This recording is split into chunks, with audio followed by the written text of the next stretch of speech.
Okie dokie. Hello, everyone. We still have 2 minutes before we start, so we'll just kind of wait for everybody to filter into the Zoom meeting. But I hope you're all doing okay, and I hope you're all coping with this heat, because this heat is brutal. I don't like it. So the plan for today is to begin our discussion on the uncanny. Before that, I do have a quick housekeeping matter to discuss. But we'll wait until 2:35 because that's when class officially starts. In the meantime, I'm curious, how did everyone find the readings?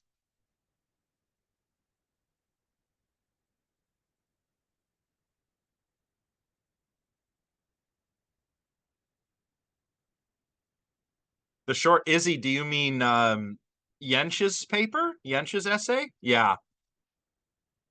Oh, Monica, yeah. A lot of people skip that one. And I don't know why, because it's a really good bit of gothic fiction.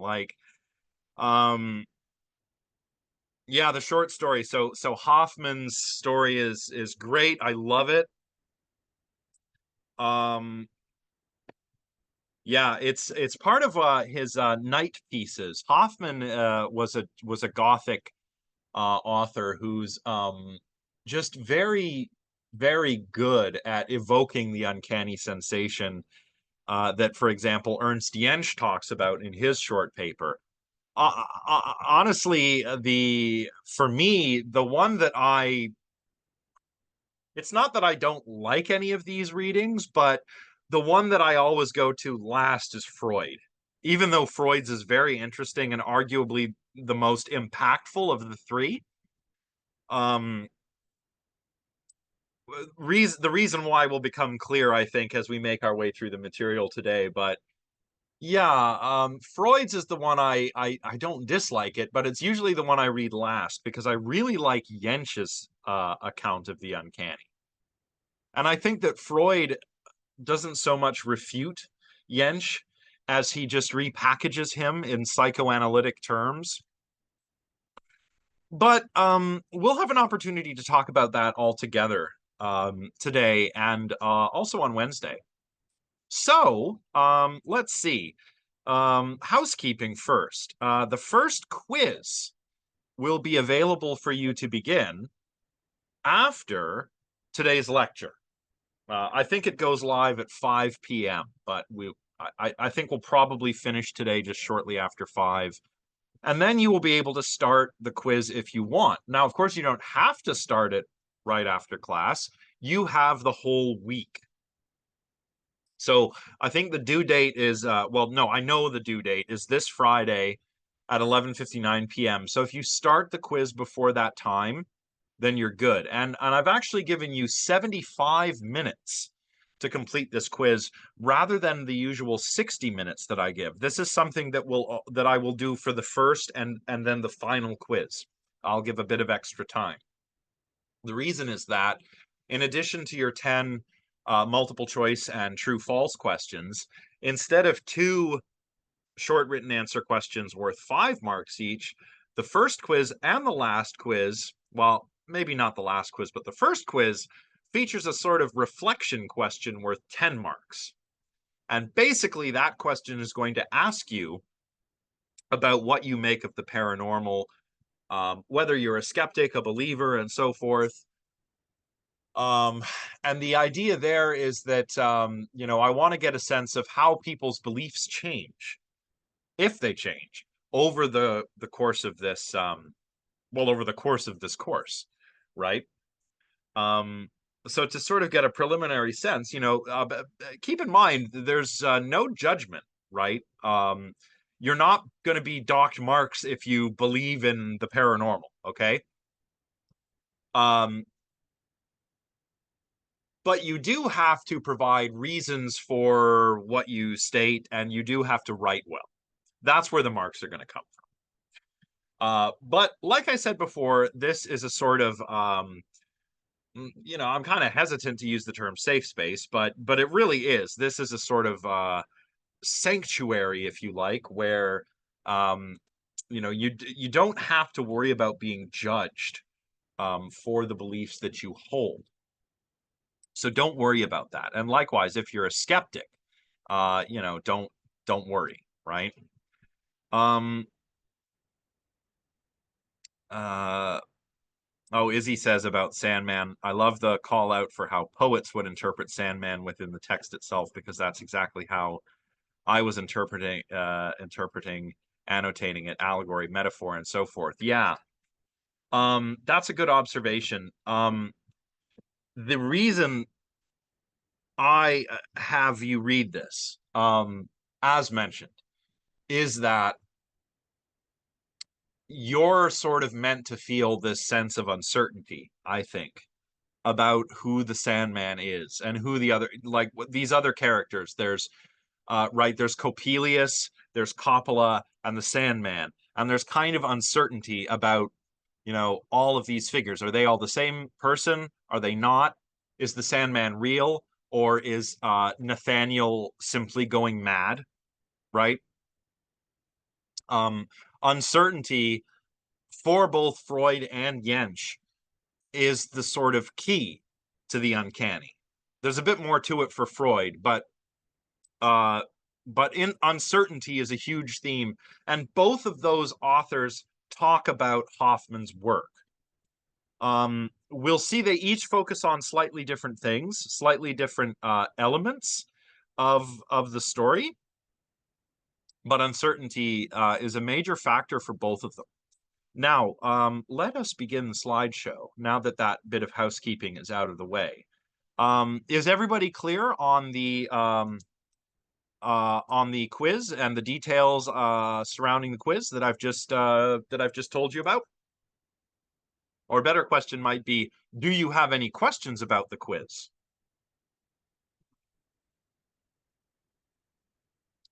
Okay, Monica's good. I will say the quiz is based upon just what we talked about in our preliminary lecture. So there's not a whole lot of material. It is open book, so you can consult your learning materials, but remember that is all open book means. Open book does not mean that you can use a search engine. Open book does not mean you can use generative AI. And if I suspect or identify that that has happened, you will lose marks. So just to reiterate that. So Nermit asks, is the content going to be today or last week's only? Just last week. So our sort of orientation to parapsychology and the paranormal. So it's going to be probably one of the easier tests, but bear in mind, there is one big written response question instead of two smaller ones, and you'll just have to write 2 or 3 paragraphs about your thoughts on the paranormal, what you believe or don't believe, and give me some justification for why you believe or don't believe. Tell me about the phenomena that you do or don't believe in. Some of you may believe in some paranormal phenomena and not others, right? Some of you may, for example, believe that it is possible that alien life exists somewhere in the universe, right? But maybe you don't believe in ghosts, right? That's the kind of thing I want to hear about, right? Because I'm just trying to get a sense of where everybody's coming from. I want to get to know you, right? And that's what this is about. And I want to see how beliefs change or don't change as we learn more about all of this stuff. So that's what that question is about. So yeah, that's the long answer. Short answer, just last week's introductory lecture. Okay, so these slides that I have are for today and for tomorrow. I highly encourage note-taking, all the time, but especially for this, because this is a topic that this goes back quite a ways, all the way to my undergraduate years when I was taking philosophy, and had this one professor up at Nipissing University in North Bay, where I was doing my undergrad in philosophy, named Wayne Barodi. And Wayne was really interested in things like the Uncanny Valley phenomenon. And I kind of inherited that interest from him and carried it on throughout grad school. So I actually wrote my master's thesis Let's see. Actually, it's right here. I'm supposed to bring all of this stuff to my office, but my master's thesis, if you can see here, is on the uncanny valley phenomenon. So this is a big area of interest for me. And I tend to wing it a lot when I lecture about this, just because if I tried to sit down and put everything in the slides, it would be like 100 slide long slideshow and it would just be insane. So I'm not doing that. So I am winging it. You'll want to take notes because anything that I say, whether it's on the slides or just something that I utter in the lecture, is fair game for next week's test. So that's why it'll be very important to take notes. Now, my discussion today, let's get myself out of the way here, is aimed at kind of like what we could say, it's aimed at naturalizing the uncanny. Why do I say that, and what do I mean by that? Okay, I'll bring myself back here on my screen. Remember last time we talked about naturalism?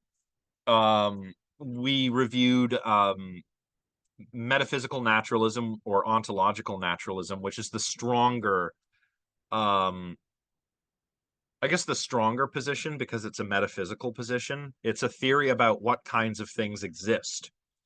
Only natural things exist if you're a metaphysical naturalist. So that means there's no gods, no spirits, no magic powers, nothing like the Force in Star Wars, right? None of that.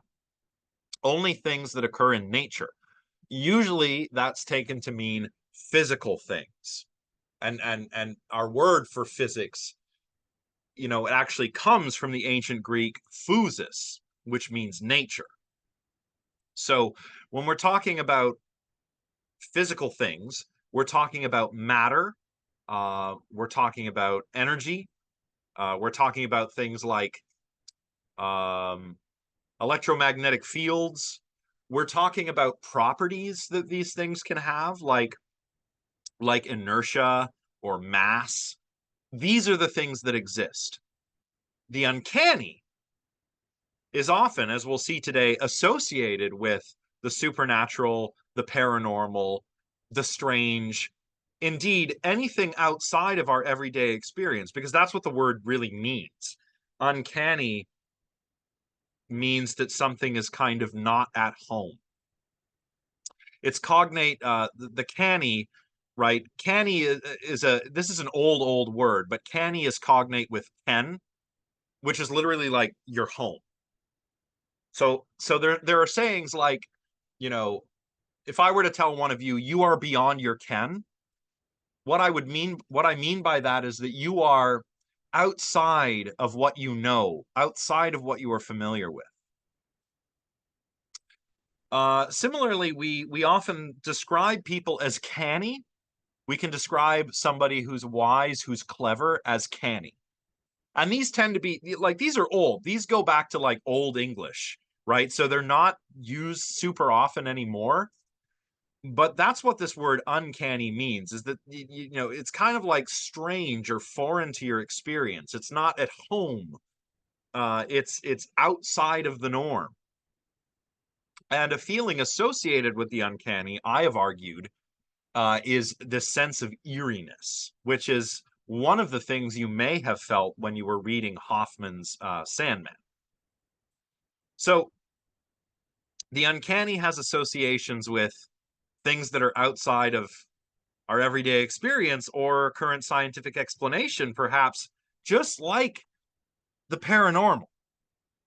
And I want to naturalize the uncanny, which means I want to scientifically explain why certain uncanny objects, events, people elicit this sense of eeriness. And I think that would make an interesting and important contribution to anomalistic psychology, which we'll learn about later in the class. But in a word, anomalistic psychology is the discipline that aims to replace parapsychology. So how are we going to do this? Well, we're going to take a look at two foundational works on the uncanny. Ernst Jentsch's short work on the psychology of the uncanny, and Sigmund Freud's longer essay, The Uncanny. Now, I'm going to argue that aside from a couple of differences, and these differences mainly lie in their approaches, um, Jensch and Freud each seem to agree that perceptions of animacy and mentation are very important when it comes to our experiences of the uncanny. They are key. What is especially key, I think, is uncertainty over animacy and mentation. The sense of eeriness we experience when we're confronted with something that we say is uncanny is actually a kind of anxiety. And anxiety is an emotion, and emotions have contents. Emotions are intentional states. That means that they are about something, they have content.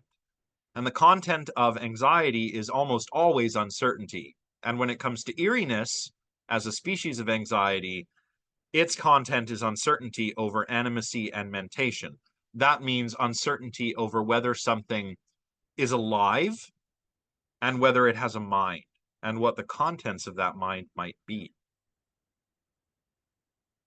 So everybody's clear so far on our terminology, on naturalism, on naturalization, on animacy and mentation. Are we all clear on what that means?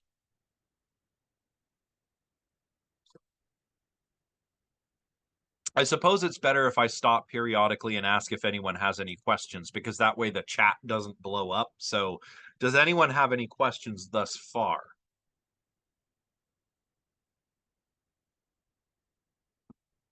Okay, good.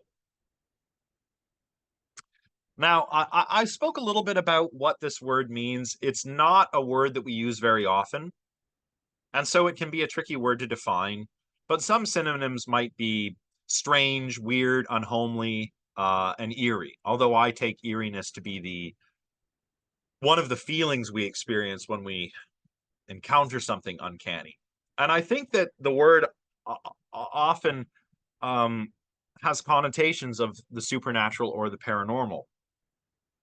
Like, have you ever heard somebody described as having an uncanny ability of some kind? I mean, what are some examples? If you have heard this, can we offer some examples? Perhaps you've heard it when we're talking about people who have incredible skills, right?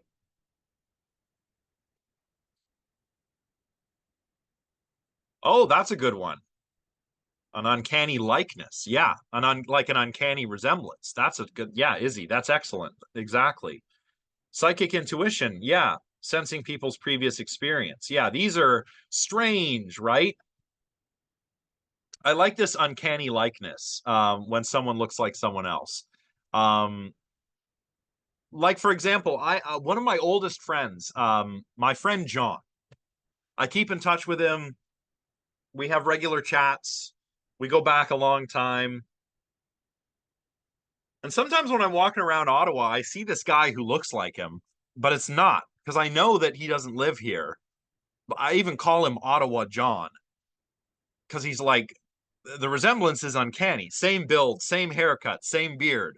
Glasses are even the same. And if I see this guy from behind, there's always a few seconds where I'm like, John? Oh no, that's Ottawa John. But there's a few seconds where I'm not sure and it feels weird. That's an uncanny sensation, right? Yeah, like Monica says, an uncanny art, talent, strength, or intelligence, together with the doppelganger that we've been discussing. Yeah. Yeah. Like, okay, so you have a similar experience with your father, who doesn't live here, but maybe there's a guy who looks a lot like him. And so there's an uncanny resemblance. Um, yeah. I've got a few yeah, Nermit, yeah, like seeing somebody who bears an uncanny similarity to someone else, or in the case of like going to a wax museum and you see the wax figures of all of the celebrities in the wax museum, but they all look kind of creepy, right? Huh. Thomas has been mistaken for Greg. So I guess you bear an uncanny resemblance to Greg, Thomas. Yeah. That's funny, huh? Um, so good examples, everyone. I've got a few other ones. So an uncanny resemblance, that's one we're probably all familiar with. When it comes to experiencing it for myself, I can name three very salient experiences of the uncanny. Um, oh, okay, yeah. So Amir, like, almost like when you have a gut feeling and it turns out to be true. Yeah. Yeah, I can see that. I'll tell you about my three uncanny examples. Um, or no, it's just two. It's just two. No, it's three. Never mind. Sorry. I forgot and then remembered one of the examples. Example number one. Seeing somebody that you've only ever seen on television in real life feels kind of weird, right?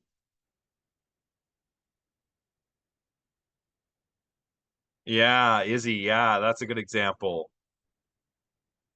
Yeah, that's a very good example. Yeah, Yennefer, when you see someone who you've seen on television and you see them in real life, they can appear smaller, which is strange. I guess the TV really does add 10 pounds, as they say, right? But so this one time, my partner and I, we went to a magic show. We went to see Penn and Teller at Casino Rama in Barrie. And I had seen them on television, since I was a kid. And seeing them in person was weird. I was like, oh, this is so strange because I'm so used to them on a television on this little box on my table. And here they are in front of me. It just feels kind of weird, right?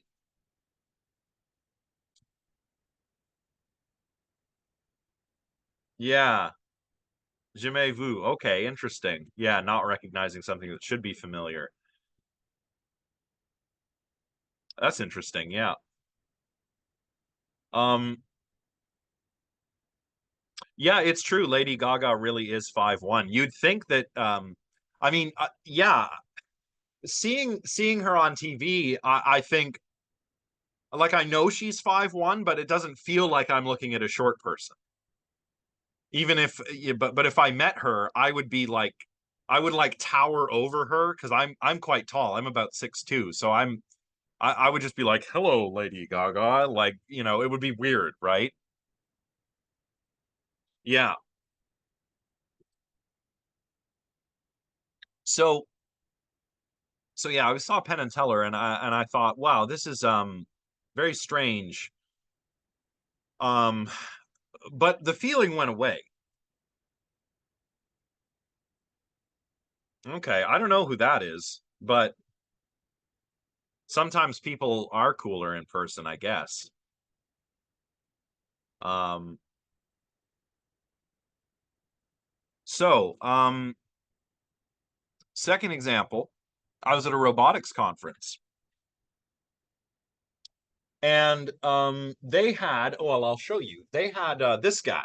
This is a picture of a telenoid robot. It's a little robot, like a companion robot that was used in Japan a number of years ago. So they had this guy at the conference just sitting there, and you could go and interact with it if you wanted to.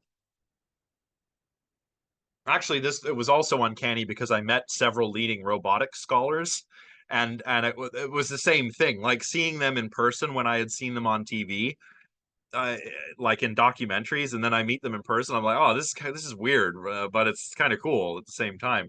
But this robot just looked like a piece of an appliance until I looked at it, and it had this eye tracker where if you went up into its visual range, its eyes would lock onto yours. And when it looked at me, I was like, like it was like, whoa, okay, that was weird. Because it felt like there was someone in there, even though it there was not. It's just a simple robot, right? Oh, that's interesting. Ghillie boards. I like that. Um, Yeah, another celebrity encounter I had that was not as uncanny as it should have been was during the conference for inquiry a few years ago, and the keynote speaker was William B. Davis, who played the smoking man on X-Files, the guy who was smoking the cigarettes all the time and you didn't know who he was. So he was the keynote speaker, but it wasn't that weird because it was a virtual conference, so we were all on screens anyway. So it didn't feel quite as weird. Um, he was not smoking. No, I don't think he actually smokes. I think that was just for the part he played, but um yeah, Masumi, that's a good one. When like yeah, if you look at a painting or a photograph when the eyes appear to follow you, that is also quite uncanny. Yeah.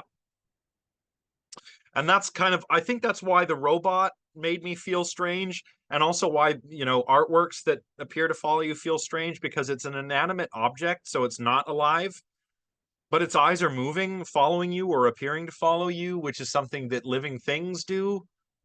And also, I looking at eye movements is very important when it comes to mind reading. That is understanding what other people are thinking about from like their behavior. So this inanimate object appears to be alive and have a mind in its head. And that's why it feels so weird because like that's a photograph. It's not alive. Maybe it's a haunted photograph and it feels weird, right? Yeah. Yeah, and that's what the yeah, Yennefer, that's right. That's where the Uncanny Valley comes into play. I mean, Masahiro Mori, the roboticist who articulated the Uncanny Valley, um says some things that are very, very similar to what Yench says in his paper.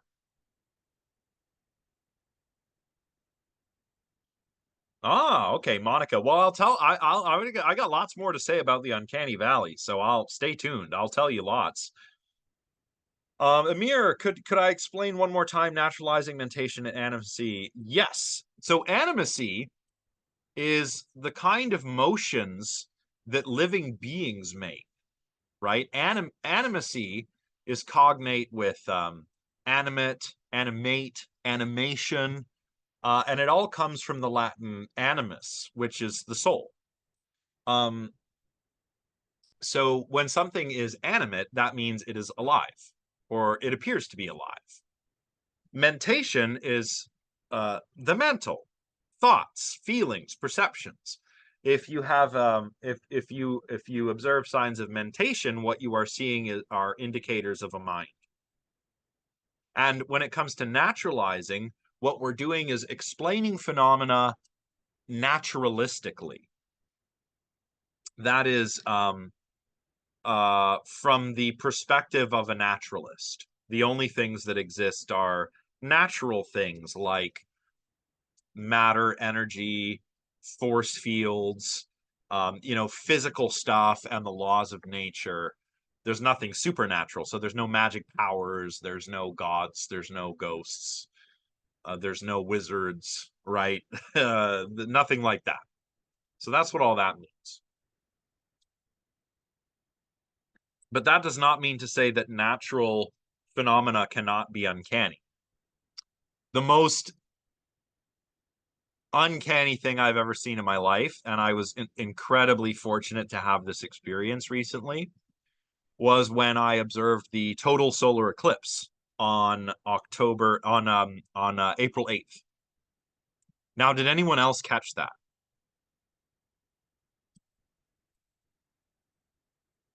Okay, good.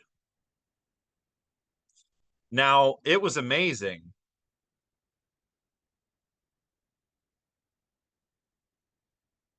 Yeah, Amir, yeah, you're right. Like natural things could only work with God and other stuff because it's hard to say something is natural. Yeah, so like say maybe God exists, but he's kind of outside of the universe, perhaps, right? So yeah. Oh, nice. Now, okay, so who saw totality? Jake is asking who saw totality. I saw totality. Now it was I don't want to it's hard to talk about because if you didn't experience totality, I mean, it it was impressive. Okay, it was impressive even before totality. It was impressive. Totality was like being on another planet. Um, yeah. It was it was uncanny because it was the middle of the afternoon, yet it felt like nighttime.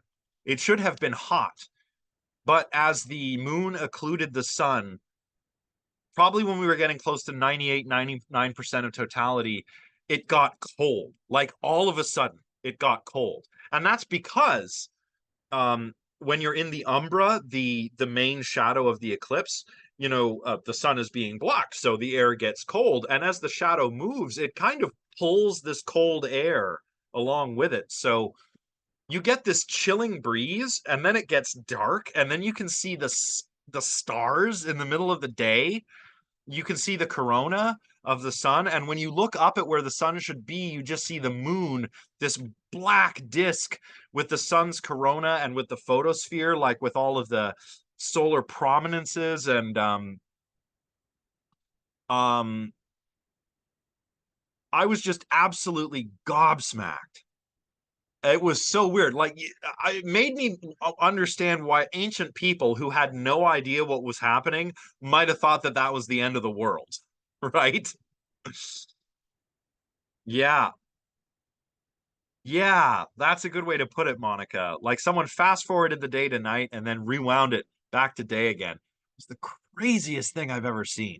I understand why people chase these things now. Um, I did get some pictures. Maybe I'll share some on the Discord server later.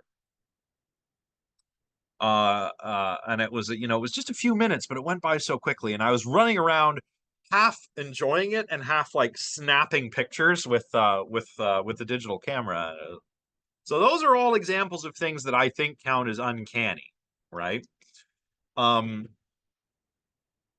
Now the origins of scholarship on the uncanny are the papers that we're going to be reading, or that hopefully you have already read. Ernst Jentsch's On the Psychology of the Uncanny and Freud's The Uncanny. Now,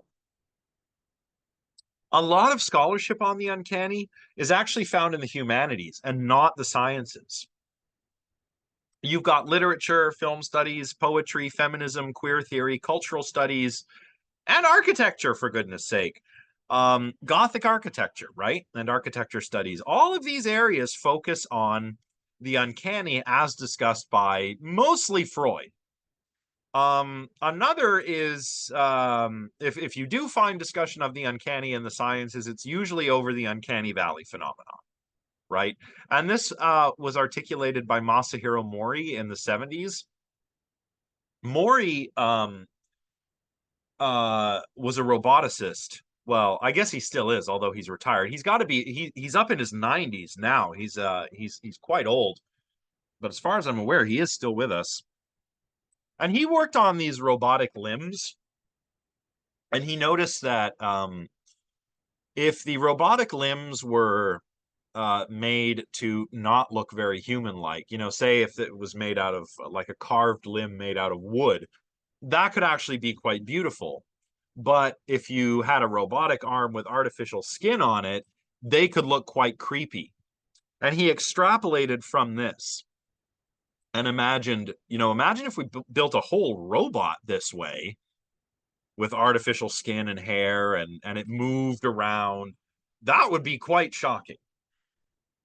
If you want, you can check out some of the robots built by Hiroshi Ishiguro, the Geminoid series. Um, these are quite uncanny. In fact, I heard the story when I was at the conference out of which this book came. Actually, I'm chapter 2, if anyone wants to check it out. It's all about the kind of thing we're talking about today. But so Ishiguro's there, and he's giving his keynote speech, and he's talking about how he's got this robot that looks like him, and he travels the world, and he brings the robot with him. The robot's body goes in storage, right? It goes in with the luggage. but the head is very delicate. So he takes the head as his carry-on, right? And yeah, a bit like Ex Machina, these robots are kind of like the robots we see there. They're mechanical, but they have the artificial skin. So Ishiguro has this robot head as his carry-on, and when he goes through security, hey, can you open your bag? Show us what's in the bag. And of course, he pulls out a robotic version of his own head, and that must be quite shocking if you're working in airport security and you have this guy come through and just, oh yeah, that's my robot head. Like that'd be quite strange. But he told this story to all of us, and during his keynote speech, and it was pretty funny.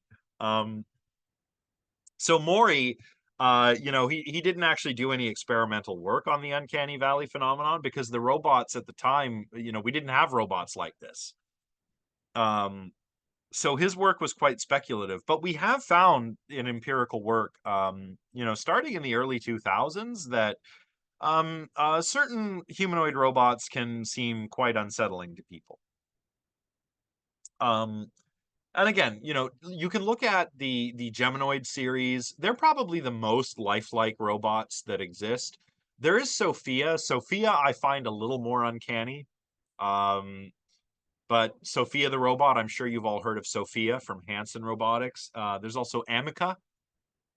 So you can Google all of these and take a look, or perhaps I'll share some links to videos of them. Yeah, Monica, Sophia's terrifying. Yeah, I think Sophia is a very strange looking robot. Which is not to, I'm not knocking Hanson Robotics. Hanson Robotics is actually very good at building robotic heads, right? They had one of Albert Einstein, just a robot head of Albert Einstein that was quite popular a number of years ago. It was quite well known. Maybe some of you have seen it, but yeah, just a robotic head of Albert Einstein with no body, just like a head and like a bust almost. So the uncanny has been researched in the humanities. It's been researched in like robotics, but I don't think that either line of research really captures the psychology of the uncanny. And that's why I like to talk about this. In addition to the fact that I think that expanding our understanding of the psychology of the uncanny would actually be pretty good when it came to not only things like robotics or the humanities, but for understanding anomalous experiences, right? Yeah, the dog with you. Yeah, that's also, yeah, Amir, that's right. In fact, just before I started working on my master's thesis on the Uncanny Valley, there was a psychology student at Carleton, Tyler Burley, who did an empirical study on the Uncanny Valley. And what they did is they created like these categorically ambiguous images, like a human with goat-like features, for example. And those images were found to be quite uncanny in his study. Um, or like Sonic the Hedgehog. I remember the early trailers for that Sonic the Hedgehog movie. His teeth were like too human-like, and people were weirded out by it. Yeah, uncanny furries. Yeah. I was working at the Ottawa International Animation Festival last year, actually, and I was doing the virtual reality exhibit, helping to run it, and there was a furry that came in. I think they were just there as part of the entertainment, but like they had an apparatus such that their mouth could move when they spoke, and that was a little weird. I was like, oh, here's this gigantic cartoonish wolf fox thing, and but it's not just a guy in a suit whose mouth stays still. The mouth actually moved. And I was like, oh, whoa, that's kind of weird.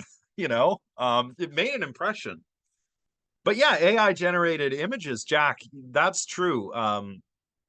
They can be kind of uncanny. Early computer animation is very weird in the same way, right? Gives you that weird feeling, not necessarily a sense of eeriness, but a sense that something is off, right? And part of this may be because if you want to get down to like a really lower level explanation, it's probably because of the way our brains work, right? Our brains are predictive coding machines. They try and use past experience to hypothesize about the way the world is, and then they're constantly updating those hypotheses with new information. So if you see something that doesn't behave the way it should, like something that looks human but doesn't quite move human like, it's kind of like almost like it does not compute, right? So these are some of the reasons that I think it would be really cool to have a naturalistic explanation of the uncanny, right? It would help us when it comes to understanding the uncanny valley phenomenon. It would help us um, perhaps to inform some discussion in the humanities, right? Because the humanities, when it comes to the uncanny, they don't really go very far beyond Freud, and that's unfortunate because I think Freud is actually wrong about the uncanny, as I'll explain later. But of course, it would also contribute to anomalistic psychology.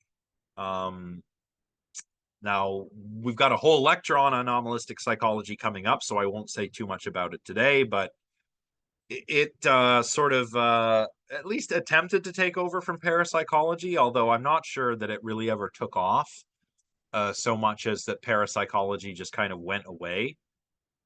Um, and as we learned last time, right, parapsychology began with the Rhines at Duke University in the 30s. They founded the parapsychology laboratory, and this grew out of psychical research and spiritualistic research in the late 19th century. Now, anomalistic psychology studies anomalistic psychological states. The term was coined by anthropologist Robert Westcott. Throughout history, people have experienced strange things like precognitive dreams, cases of miraculous healing, sleepwalking, and automatic behaviors, as well as all cases of severe psychopathology, so mental illness. This is from Jones and Zisney's paper, Teaching Anomalistic Psychology, which we will read later in this class. Now, we used to ascribe supernatural causes to these things, right? I mentioned this last time, like the practice of trepanation, right? It was thought that if you were ill, perhaps it was because you were possessed by a demon or you had some kind of bad spirit. So we would actually drill holes in people's heads to let the bad spirits out, right? Um, Nowadays we know that those kinds of things are explained naturalistically. This is what I mean by naturalizing, right? We used to think that there was a supernatural cause for mental illness. So schizophrenia, maybe it was demons. Um, Epilepsy, I mentioned last time, right? Epilepsy used to be thought of as a sort of divine illness, right? Like the gods gave that to you. But now we understand that these are disorders of the mind and the brain. So that's a naturalistic explanation, right? There are other cases of abnormality um, that are anomalous, but they're anomalous in a different way, right? They seem to violate our understanding of how the natural world works. They violate these limiting principles of naturalism. Um, Oftentimes, things like this, like precognitive dreams, for example, these are attributed to some supernatural or paranormal cause. But you might also describe them as uncanny. Um, has anyone ever had a dream and then later something happened which was really similar to that dream? Or perhaps you've just had the sense of deja vu. Yeah, so this is an experience that happens. Yeah. Yeah, Mac, I do too. I do chalk this up to coincidence. And there are actually mathematical models. We're going to talk about this when we look at Blackmore's chapter on one of Blackmore's chapters. Yeah, predictive modeling. Yeah. Well, that might be what dreams are for in general. Dreams might be kind of like a mental rehearsal. Um, but regardless of the cause, if you have the sense of deja vu, or you have a dream and then something turns out to come true or apparently come true, it feels weird. Even if it's just coincidence, it still feels really weird. And that's the kind of thing that an anomalistic psychologist wants to explain. Right? So like, maybe I have a dream about, I don't know, a strange bird. And then I see that bird that day. Like, um, yeah, I wish you could dream the light. Yeah, that'd be sick. Um, so okay, so here's an example. I like to go to the park. I go over to Strathcona Park over there, and I like to take pictures of the birds. And last year, there was this great egret that would hang around. A big, tall, white bird, almost like a heron, but all white. And I'd see this bird all the time. I haven't seen it once this year. Imagine if I had this dream of this bird that I haven't seen all year, and then on my next trip to the park, I see it.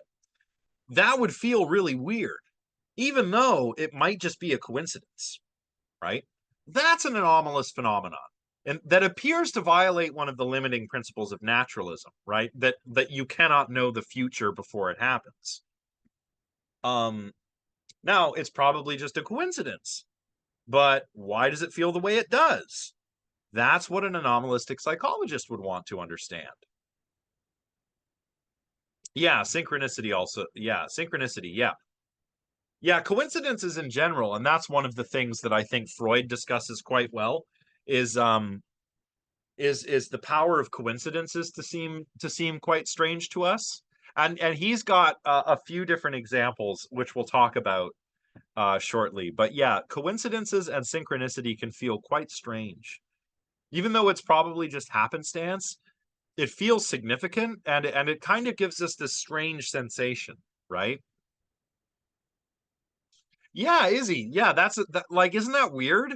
Even if it doesn't feel weird, you're kind of like, huh, that's weird, right? Um, yeah, no, that's a great example. Same prom dress. Okay. Amir says it makes me believe in God more because it seems to me there's something behind it. I mean, yeah, that is so like, and here's where I want to be careful, right? I don't want to be like a Richard Dawkins, you know. Um, but I think that humans really are pattern-seeking animals, and I think that there's meaningfulness when we find patterns, even when those patterns may not be there. And the idea that everything is directed by something, like a god or fate, I personally think this is my opinion now. Okay, so you don't have to agree with me, but this is my opinion. My opinion is that that goes back to our animistic tendencies, our tendency to look at the world as if it's alive in the same way that we are. Now, you don't have to agree with me on that, but that's what I think. But again, feel free to disagree. Caitlin says, one time I found a raven eating a dead rabbit, and then my partner got COVID. Oh, geez. And I got into a lot of drama. Yeah, like, that's funny. Okay, sorry. I don't mean to laugh at all of the drama, but yeah. I mean, ravens are like carry-on birds. Obviously, we're all familiar with the idea of signs and portents, right? Omens, right? As you say. Um, Perhaps certainly we can say this about ancient folks, that if certain things were seen at certain times, they were taken to mean certain things, like an eclipse or comets also, and certainly many different kinds of animals. So no, I think that is relevant.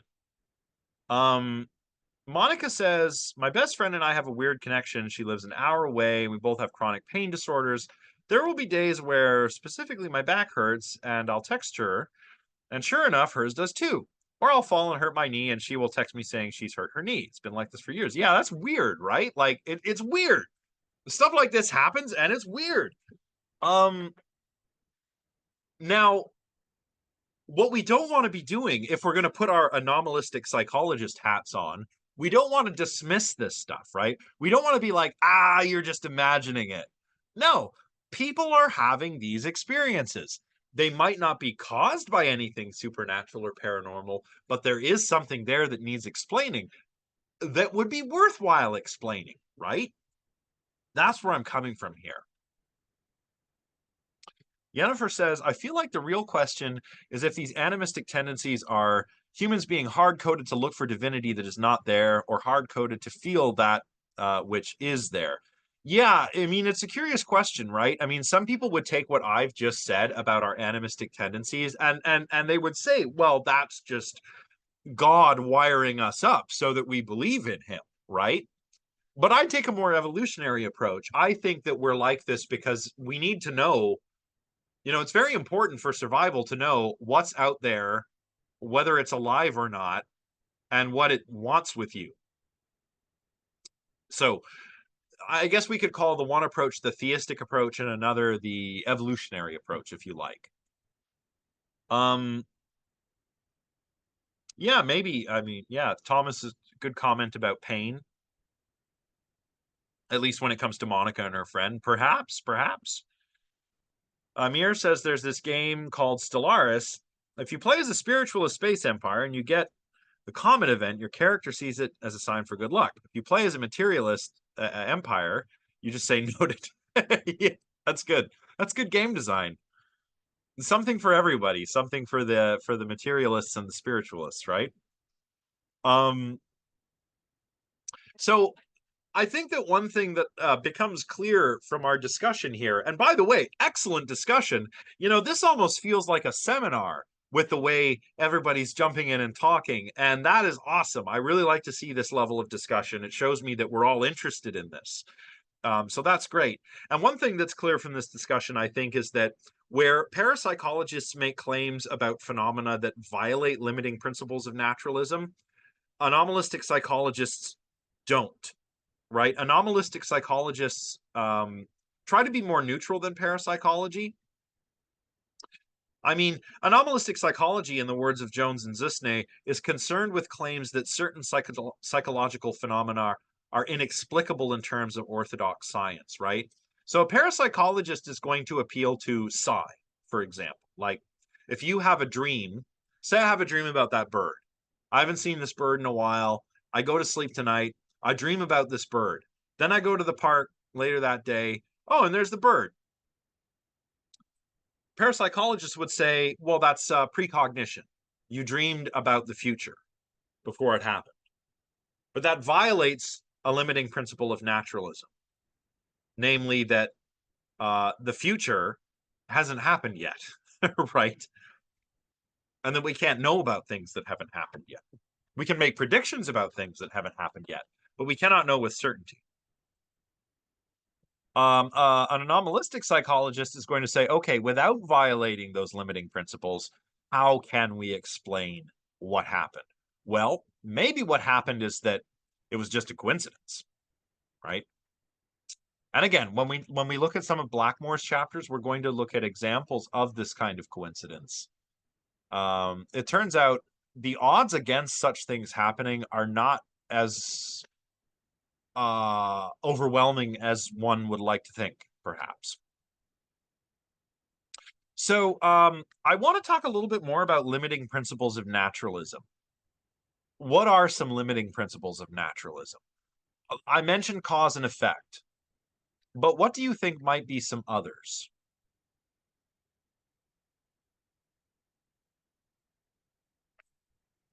I may have actually listed some on the previous slide. Yeah, nature, space, time, cause, effect. Yeah, yeah, that's a good one, Caitlin. Like time goes this way. I mean this way. I mean time goes forward. It doesn't go backwards. Maybe it'll go backwards one day if the maybe that big crunch theory is true, right? The idea that there was a big bang and the universe expands, and then maybe one day it stops expanding and it goes backwards and it crunches down into a singularity. Maybe time will go backwards. We don't know. But at least right now it doesn't. Maybe well, things have to interact to affect one another. At least in this middle world that we live in, right? This is one of the complaints that Einstein had about quantum mechanics. He didn't believe in what he called spooky action at a distance, right? Things like quantum superposition or entanglement was very troubling for Albert Einstein because it seemed to violate uh, the principles by which we make sense of everything else in the universe. Yeah, non-identity principle. A cannot be B. One person can't be in two places at the same time. That's right. Yeah, these are good. Yeah. You know, the big one, and this good time to write this down, is the causal closure of the physical. What does that mean? Well, the causal closure of the physical means that any physical effect has a sufficient physical cause. It means that if there is some effect, you never need to look outside of the universe to identify a sufficient cause for that effect. To do so would be a case of causal overdetermination. So if I, have that bird dream and then I see the bird, the causal closure of the physical implies that there need only be a physical cause to sufficiently explain that effect. Perhaps it was because I was just thinking about how I hadn't seen that bird in a while. And the physical cause in that case would be like, patterns of activity in my neural networks up in my brain, such that when I fall asleep, maybe I'm still thinking of this bird, which causes me to have a dream of the bird. Those are all physical causes, and they're sufficient to explain the effect. That means that I do not have to look outside of the natural universe. I don't have to appeal to psi phenomena, to the paranormal, to the supernatural. Well, good question, Amir. And there's some debate about this amongst philosophers of mind. But a lot of philosophers of mind nowadays are naturalists. They are physicalists. What you called a materialist a moment ago, nowadays we would call a physicalist. Um, so the idea, if the mental is ultimately physical, the idea is that there's a few different ways you can understand this, and there's no need to worry too much about this because this is not a philosophy of mind class, but we can reduce the mental to the physical, right? So the mental just is the physical, like your thoughts just are your neurons firing. We could say that the mental supervenes on the physical. We can say that the physical realizes the mental, but in all cases, ultimately the mental is physical. But if you are like a dualist, like if you believe in immaterial souls in addition to physical brains and bodies, then you're going outside of that, outside of the physical world for that, right? Um, when causal closure is violated, causal overdetermination, it means we have two causes where one is sufficient. We have a physical cause and a non-physical cause, and that's overdetermined. It's causally overdetermined. We only need the physical cause to explain the physical effect. So yeah, that's called causal overdetermination. Amir says, I see it as a microphysical process, neurons firing.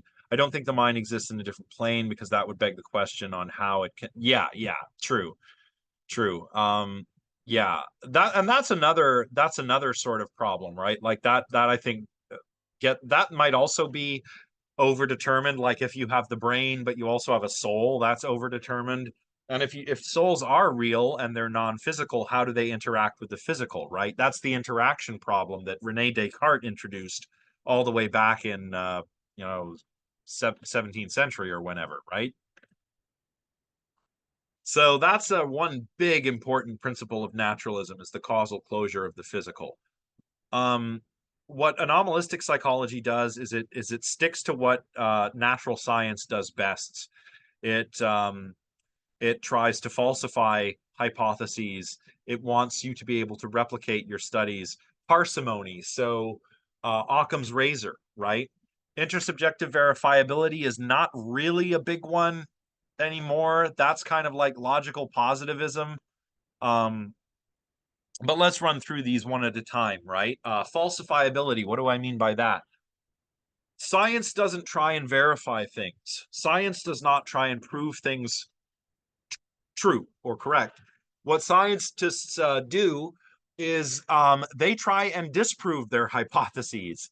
And if they fail to do that over and over and over, then maybe we can believe the theory from which we've derived that hypothesis, right? That's always what you're trying to do, right? When you're in a lab and you're running an experiment, you have your experimental hypothesis and then you have your null hypothesis. So the experimental hypothesis is, we do a manipulation, we manipulate some variable, and that causes something to happen to this other variable. We manipulate an an independent variable to try and cause a change in a dependent variable.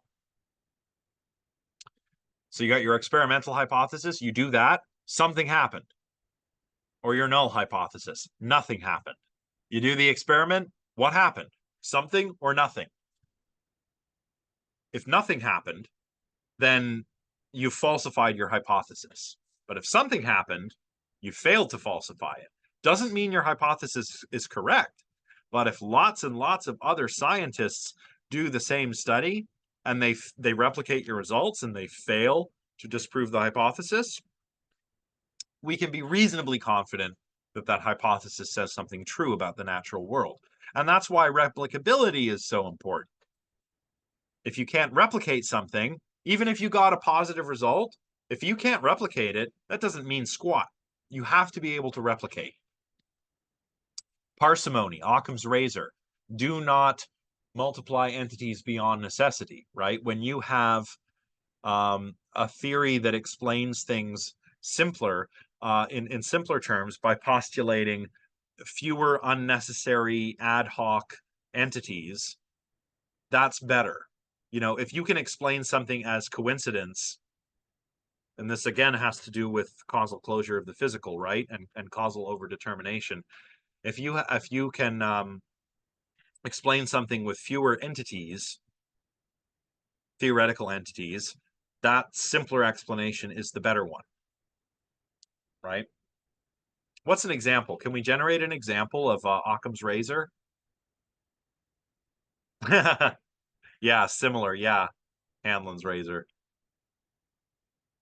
How about Occam's razor? Like, what would be an example of Occam's razor with respect to some natural phenomenon? A good one is the Ptolemaic model of the solar system versus the heliocentric model. Does anyone know of which I speak?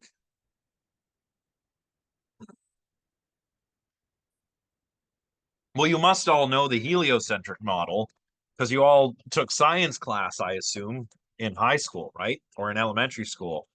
We learned about the heliocentric model. Yeah. Yeah, we got the sun.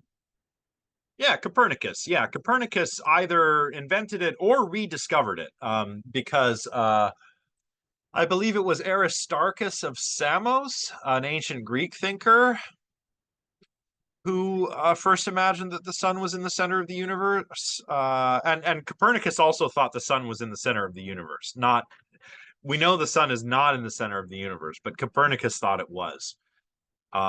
Instead, it's actually just in the center of the solar system. Yeah, so Caitlin, yeah, like the Ptolemaic model, well, no, not really. I don't think we know where the center is exactly. I mean, for all intents and purposes, we are at the center of the observable universe, but we are not, but that's not the whole universe. So we're definitely not in the center of the universe. But that has to do with the speed of light and the expansion of the universe, and it has to do with all kinds of physics. Ah, interesting. Amir, maybe he was maybe ooh, it's kind of spooky. He had a dream. Okay, so yeah, Copernicus or Aristarchus thought, hey, maybe the sun is in the center and all the planets go around. Before Copernicus, there was the Ptolemaic model where uh yeah, Yennefer, good point. An infinite universe can't have a center. That's why I say the observable universe. But okay, so we'll talk about this more when we look at astrology, but the Ptolemaic model has it that the Earth is at the center, and the sun, the moon, and all the other planets go around the Earth. But there's something that the Ptolemaic model had to account for, and that is retrograde motion.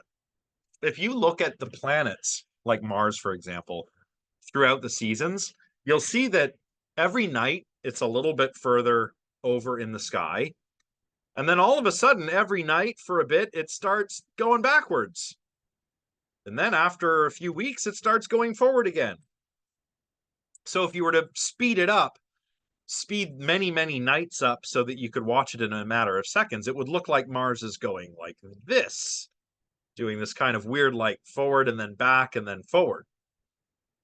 To explain this, Ptolemy posited that the planets were sitting upon crystal spheres which turned and also orbited the sun. So it was this really complicated thing with all these crystal spheres and various orbits and all kinds of weird, wacky stuff.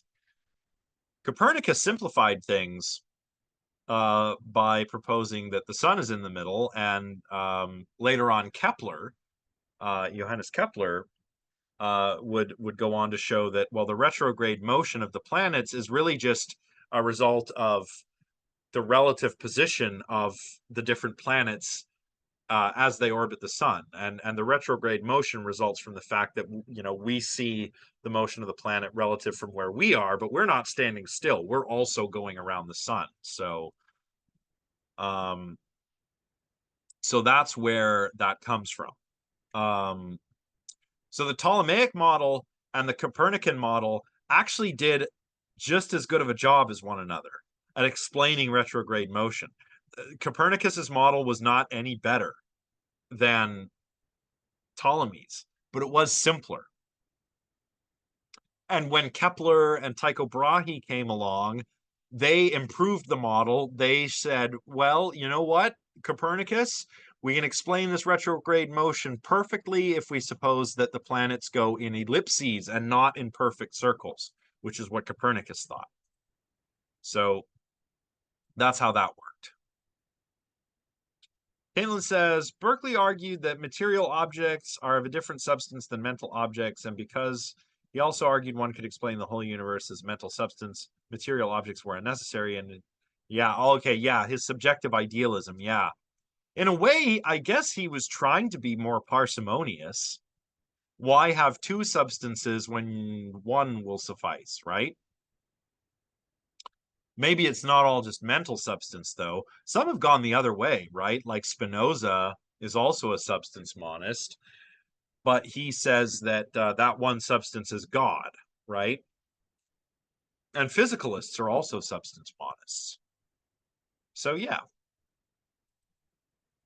So that's parsimony. Intersubjective verifiability, we don't really need to worry about because that's really more of a logical positivism thing. That's when philosophers were trying to be like scientists, but they were trying to verify rather than falsify. So the truth of a statement depended on whether that statement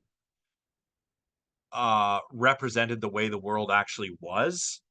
And it was important that you could verify that the world is the way that that statement describes it. So a sentence like "it is raining" is true if and only if it is actually raining.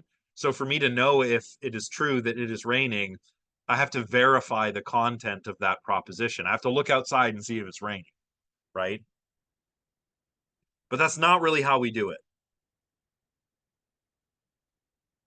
Yeah, Amir, yeah. Yeah, it's true. We're going to be watching some Carl Sagan later in this class. And one of my favorite things that he ever said was that we are a way for the cosmos to know itself. We are made of the same stuff that everything else is made of, the carbon, the iron, everything, the oxygen, the hydrogen, everything that you're made out of came from outer space. It came from massive explosions, supernova exploding and spitting out the stuff of life all over the cosmos. So you are actually a part of the universe that thinks, which is really friggin' cool. Um, so we'll just finish this slide and then we'll have a break. All right. So anomalistic psychology, of course, assumes that we can explain all of these anomalous phenomena naturalistically. Sometimes we'll be explaining them as non-phenomena. Sometimes there's not going to be anything to explain. Sometimes maybe nothing happened. But sometimes something happened. It just had a naturalistic explanation. And I think that some anomalous phenomena might also count as uncanny. They might elicit uncanny experiences, and therefore anomalistic psychology should try and account for the psychology of the uncanny. And that is what I want to do here. So when we get back from break, let's come back at 4. And then we'll start talking about Jentsch and Freud. Sound good, everyone?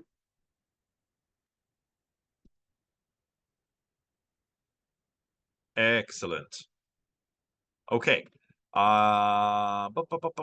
Let's stop the screen share and I will pause recording and I'll see you all in about 15 minutes. Okay, we're recording again, so we'll get back to it now. I think today we'll probably just go for another, let's see, what slide are we on?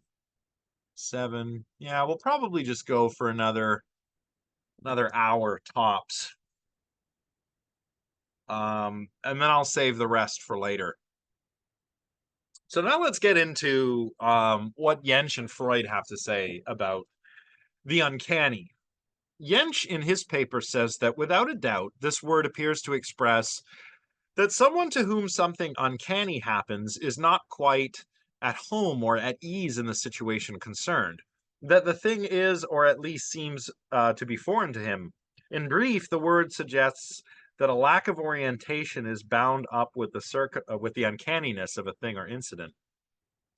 And Freud says something similar, but also a little bit different. The uncanny is that species of the frightening that goes back to what was once well known and had long been familiar. Now, for Jentsch, the important thing is that unfamiliarity or uncertainty, those are the keys to uncanny experiences. Now, for Freud, uncertainty plays a role, or uncertainty and unfamiliarity, but that's because the unfamiliarity is due to something that was once familiar having been made unfamiliar, either by being repressed or surmounted. And talk about what those terms mean as we proceed. Jentsch, for his part, does not really define what the uncanny is. He's more concerned with the conditions that have to obtain for somebody to have an experience that they might describe as uncanny. And again, for him, the key thing is uncertainty, particularly psychical uncertainty. And remember, Jentsch is writing at a time where psychical just means mental or intellectual. So I've got it here as intellectual uncertainty. Now, Jentsch lists a lot of different things that can cause you to experience an uncanny sensation. Breakdowns in the senses, like navigating a dark environment or an environment where it's very loud and it's hard to hear things properly. Pharmacological agents. So certain things might alter your consciousness such that you're more susceptible to this sort of intellectual uncertainty. Animism is a huge one for Yench, especially for Yench and children, because children are like natural born animists, right? If you're an animist, let's make sure we're clear about what this term means. As I mentioned before the break, if you're an animist, then you look at the world as if it's alive in the same way that you or I are alive. So if you're an animist, um, you might think that you might have no problem pretending or imagining that your toys are alive. If you're a child, for example. And kids do this all the time, right? Like not just with human-like toys, but with non-human-like toys. Like they pretend their cars and their airplanes and stuff are alive, right? Although I don't know how many kids play with that stuff nowadays. I see a lot of kids on tablets and phones. When I was a kid, we went out in the sandbox and we played with actual toys. And Lego. I played with Lego a lot. Lego was the best. Do people still use Lego? I mean, it seems like it's more popular than ever, but I feel like a lot of Lego people are adults now.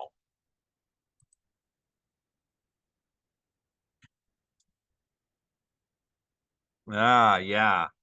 Well, when it comes to the natural world, Amir, like a lot of the natural world is alive after all, but not quite in the same way that I am, right?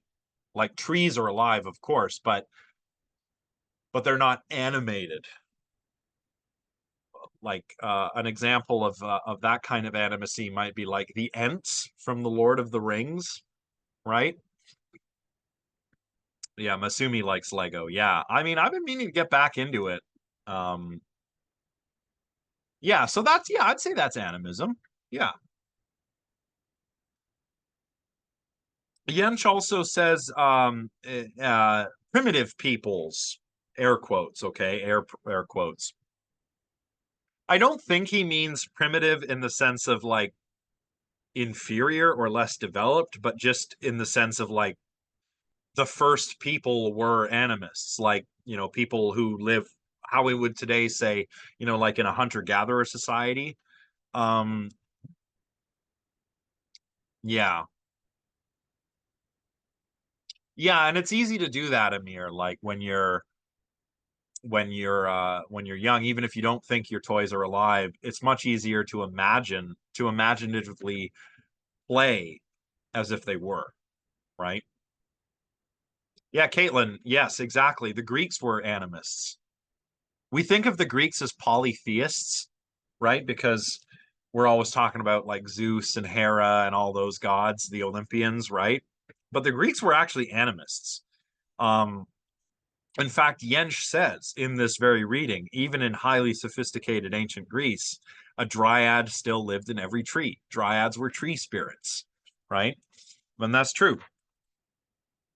So, you know, the Greeks, the ancient Greeks, the highly sophisticated ancient Greeks are an example of the primitive people that Yench is talking about. So he doesn't mean that these are like backwards wild men or something. He just means that they're like earlier. But we've kind of retired that term primitive, you know, because of the euphemism treadmill. Now the term primitive can be taken to be pejorative, right?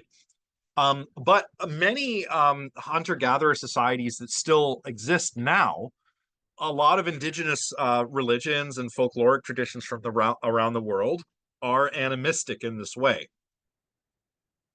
I'll tell you what, if you really want to get an idea of animism, watch the films of Hayao Miyazaki,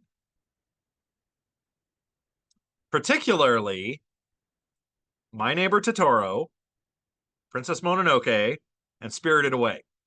And that will give you a sense of what I mean by animism. I hope some of you must have seen those. Okay, so May's seen it. Yeah. Spirited Away. Yeah, Spirited Away is probably my favorite animated film ever. It's just amazing. Like I saw that and it made me feel like a child again, right? It's that good, right?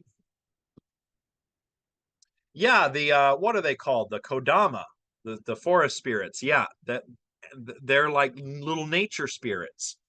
Totoro from My Neighbor Totoro is a nature. He's a spirit, and the cat bus, I assume, is also a spirit, right?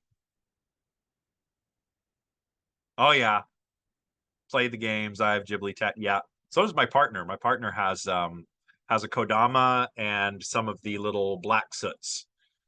Um, yeah, Amir, that's right.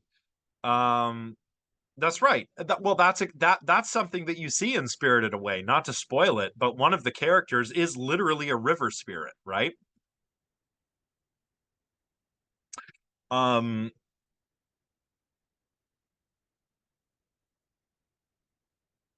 yeah, yeah, that's true, Izzy. Even if you don't, if you're not like a literal animist, it does kind of thinking like an animist helps you look at the world in a different way, and I think a better way.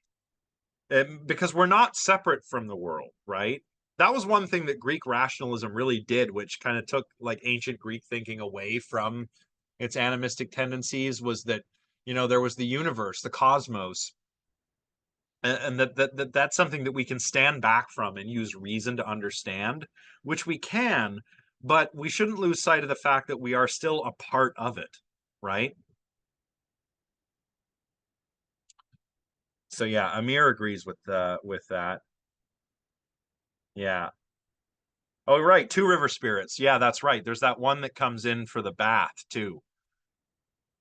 And then I think Haku also the character. But I don't want to spoil anything. If you haven't seen it, man, it's just so amazing. And same with Princess Mononoke and My Neighbor Totoro. They give you the sense, and it's because in Japan the natural religion or the national religion is a Shinto religion, which is a religion in which there are kind of spirits for everything. Kami, right? You probably heard the term kami, like kamikaze means divine wind. Um, Kami are like little gods or spirits that kind of, and they're everywhere. They inhabit everywhere, special places, hot springs, trees, forests, rivers. Every place has a Kami, just like how in ancient Greece every tree had a dryad, right? It's animism. um what else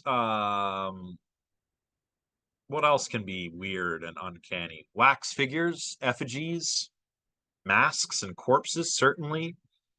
But the biggest example would be automata for Yench. And these are the historical precursors of robots.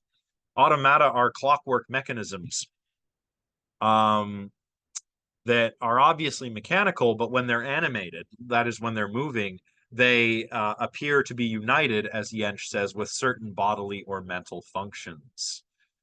Um, Before we talk more about automata, why might wax figures, effigies, masks, or corpses seem uncanny?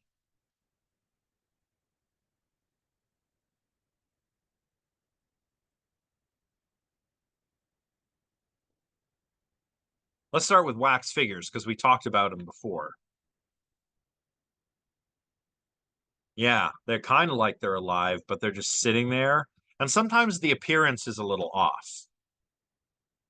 For my part, I once went to I think there's a wax museum in Niagara Falls, like up on Clifton Hill. And I went there once. Um, and they were weird, but they were weird because they didn't quite look exactly like what they were supposed to. Oh, so Fallon's been there. Yeah, it's weird, right? Is it Ripley's or is it Madame Tussauds? I don't know. I don't remember. But they were weird, right? Yeah, and the eyes. Yeah, the eyes might look very lifelike, but then the waxy weird skin, it's just like, ugh, right?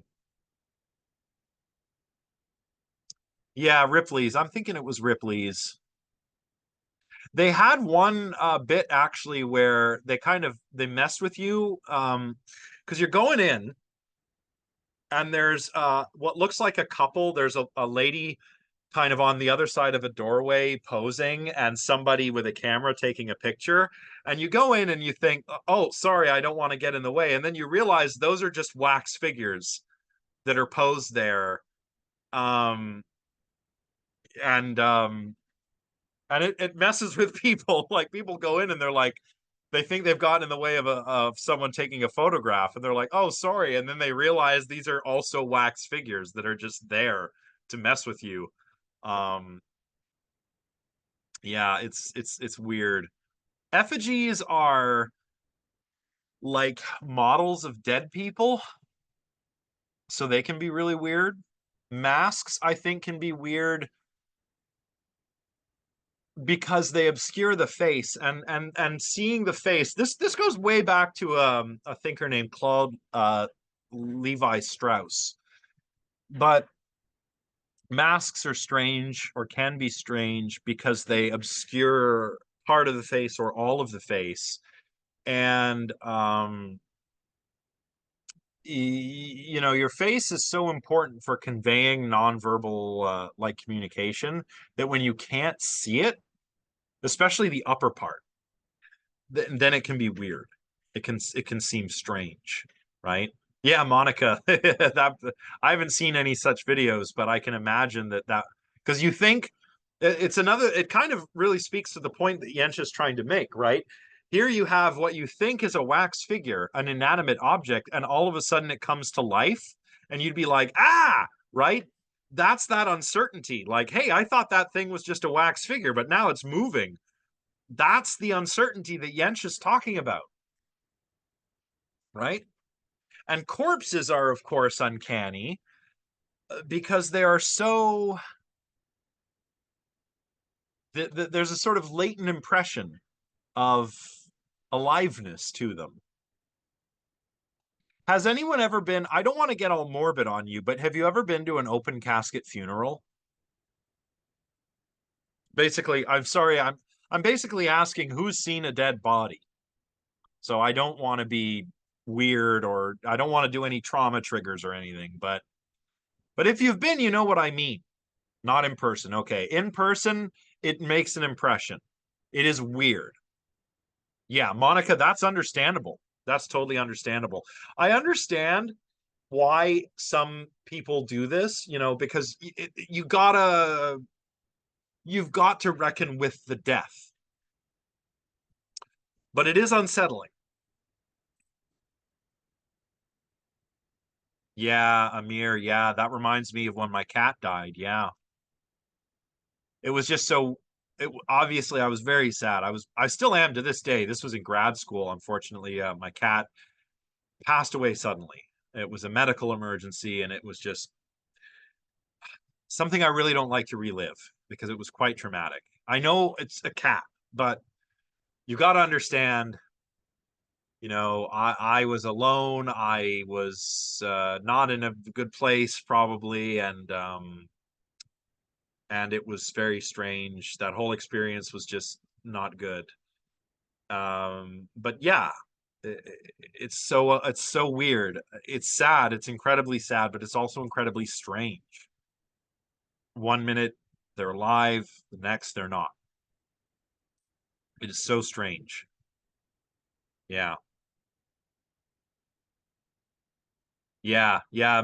Thanks, guys. Yeah, I am an animal person. Don't have kids. Don't plan on them. I know cats and dogs aren't kids, but you know that's as close as I'm gonna get. And yeah, Yennefer. Yeah, that's strange. That's weird. Make her too smiley would be odd. I can imagine that. Yeah. Yeah, I mean, and well, the soul, Yennefer, that's a really good point. You can see why people believe in souls when you see a dead person. The soul, going back all the way past the ancient Greeks, the soul was the animating principle. It was the thing that made you alive, right? And if you're an animist and you think of the world is alive in that way, it's because, those spirits, those kami, whatever, those dryads, those are all also souls, right? So yeah, yeah, like it's like the breath of life is left, right? So, that's why they're so unsettling, and because there's this latent impression of aliveness. If you've been to an open casket funeral and you really know that person, you've seen them when they're alive and then they're not, and it's uncanny. It's very uncanny. I guess this would have been my fourth. I should have added this, a fourth uncanny experience. My uncle passed away when I was an undergraduate, and it was an open casket funeral, and it was just really strange. I understand why we do it. Like, I get it. Like, after having gone to the funeral, I get it, right? Like, because you got to confront death. And I think that one way to do that, to accept that someone has died, is to see them dead, right? That's why it's done. Not everybody does this. And it was kind of weird because, my family's not religious at all. And yet they had this, there was some guy, I don't know what he was, some priest or something doing the funeral, which was weird. I don't know why they did that. Because we're not religious. But um, in various traditions, you gotta see that body and you've got to confront the fact um that it is that there has been a loss, right? And different traditions all over the world have different ways of doing this, right? So that's why corpses are unsettling. Yeah, unconscious acts going into basic body postures, even staying upright in a car, and those things all just appear when someone is dead, which makes it feel like something intangible. Yeah, yeah. And that's why I think it was like who was it that said Caitlin, who was it said earlier? It's like why people Yennefer said you can see why people believe in the soul. The soul nowadays we think of as the sort of spark of the divine that is you, this immaterial you, that is what you really are, is your soul, especially if you're coming from the like the Abrahamic tradition, right?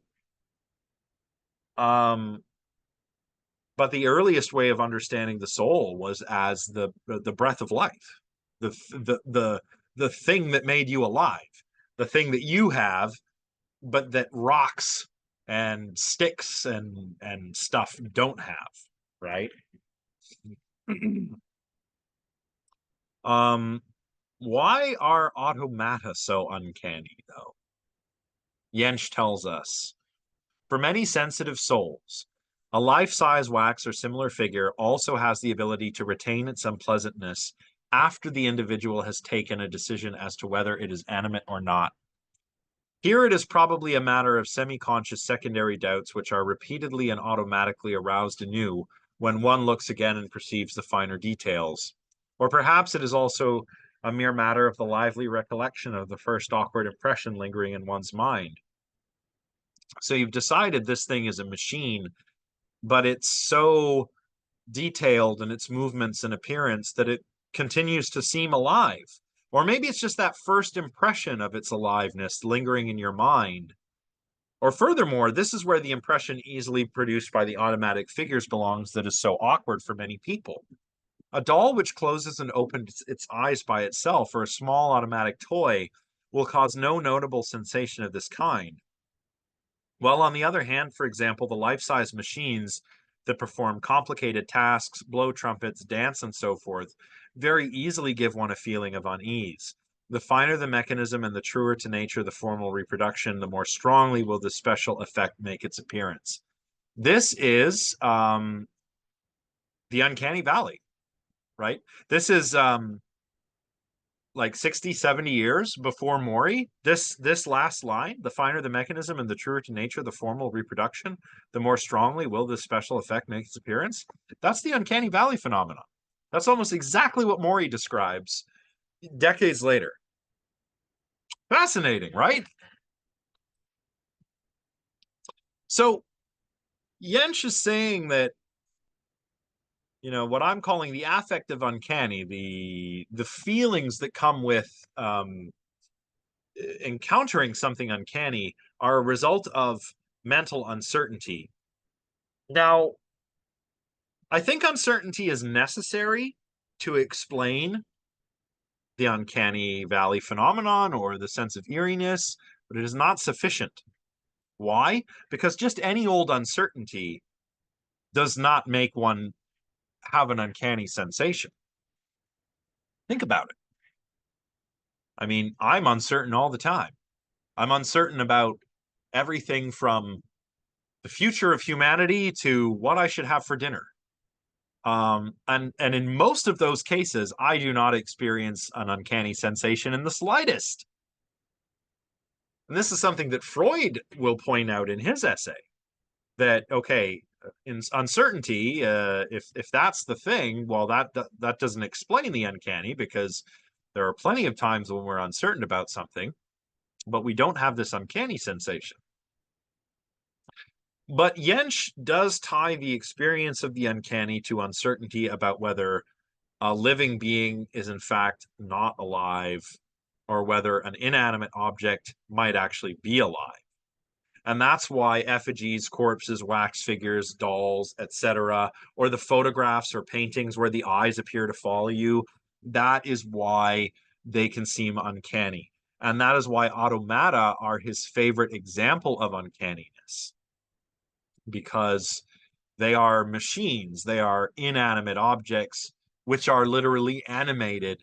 They move by virtue of their mechanisms, and they can seem quite unsettling for that reason. And we could add, following a lot of the thinkers who have been talking about the uncanny valley, post Mori, um, CGI characters. You ever seen like a badly animated CGI character in a movie? It can seem kind of weird, right? The shop worn example would be the Polar Express. I've actually never seen that movie. It's what, Robert Zemeckis, I think, which is quite uncanny, right? If you've seen it, you know. Oh, Monica, okay, you like it, yeah. But the people do look a little weird, right?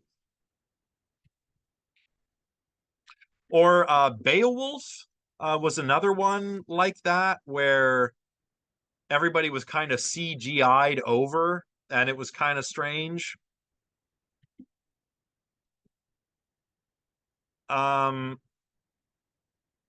I would say, one that always gets me. Yeah, dead eyes, and noted the eyes are very important for conveying mentality, right? So if you have something that looks alive but the eyes appear dead, it's going to seem unsettling, right?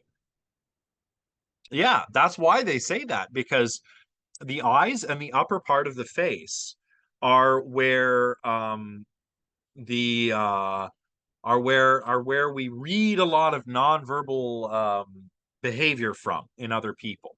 So all those anti-mask, anti-vax people, during the pandemic, they were like, "Oh, we can't wear masks because it'll cover the face and kids won't understand each." Nonsense. It didn't cover the right part of the face. If it had covered this part of the face, maybe you'd have to worry about that. But actually, most stuff is not from the lower part of the face; it's from the upper part of the face. Yeah, Zemeckis, which was weird because, like, you think of a film like Who Framed Roger Rabbit, like same director, and it's not that weird because the cartoons are cartoonish. They're not very lifelike. But if you go to the Polar Express or like Izzy says the animated Jim Carrey Christmas Carol is a little weirder because they're more realistic and they kind of fall into that uncanny valley, right? Yeah, Caitlin. Yeah, I don't like this. Like I really liked Rogue One, but the whole reanimated Grand Moff Tarkin was like kind of weird because I was like, he's been dead for a while, and I mean, just recast him. It would be less weird if they recast him. like Peter Cushing, if you know the character, Peter Cushing, old timey British actor. Used to be in a lot of horror movies actually with like Christopher Lee. Um, but yeah, um, and they did the same thing with Carrie Fisher in that movie in Rogue One, where at the end they showed Carrie Fisher like de-aged and played by a different. I was just like, it's weird. Yeah, much weirder when they make. Is that what movie is that? Yennefer? Oh, Revenge of the Sith. What did they do? Uh, what what person did they make look like who in that movie?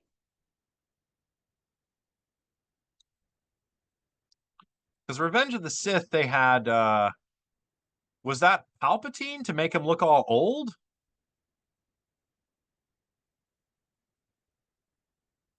Yeah, yeah, Izzy. This does raise issues with that.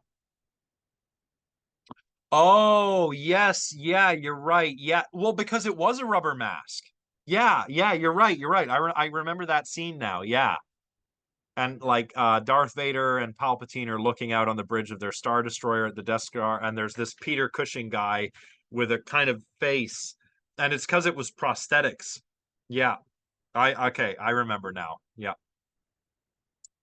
yeah, it's weird. Indiana Jones, yeah, I haven't seen the new one, but that'd be weird. I don't like when they do that. I don't think they should de-age people. Fast and the Furious would still be weird because that guy's dead too, right?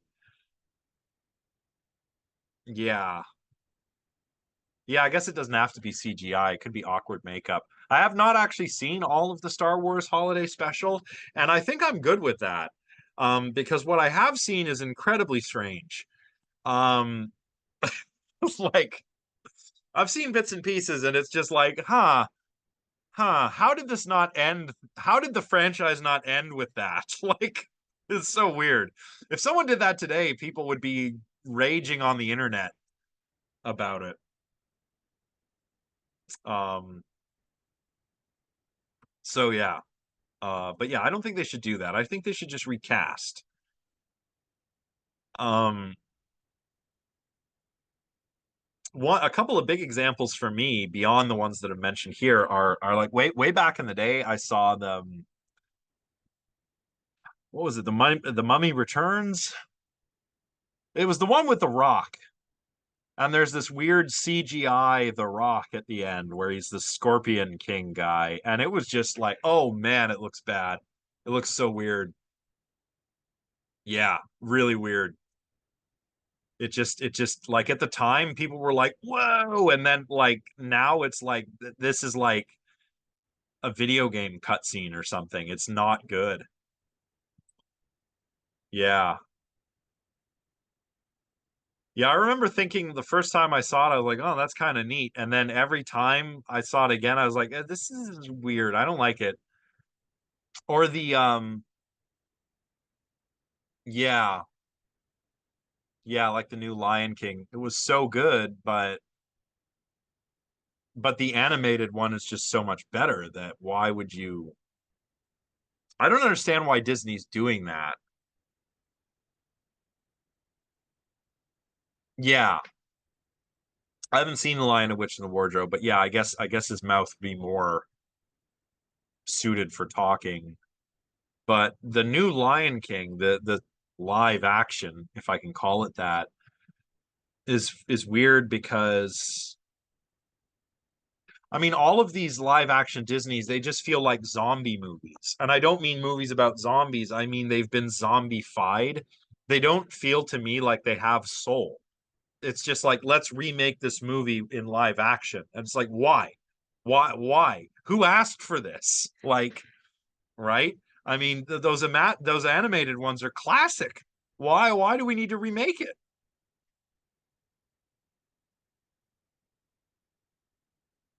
Yeah, Yeah, at least the Jungle Book was weird because like I didn't know if it was trying to be a musical or not. They had two songs. I was like, so it's in this weird uncanny valley where it is and isn't a Disney musical. You know? Yeah. Yeah, Izzy, yeah. It's like I don't know, there's something about animation, like hand drawn like traditional animation that just I will take it over CGI any day. Yeah, soulless, yeah. The same thing I think happens a lot when they try to make a live action anime adaptation. It's like just don't. Just don't do it. Yeah, or cats. Yeah.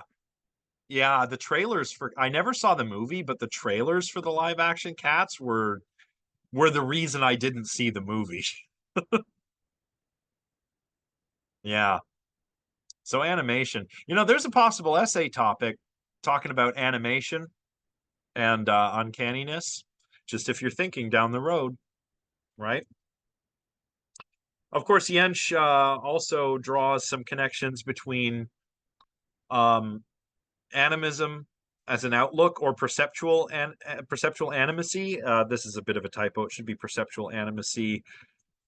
You know, there are people like you know, depending on their worldview or their level of development. So, like hunter gatherers or children, respectively, are a little bit more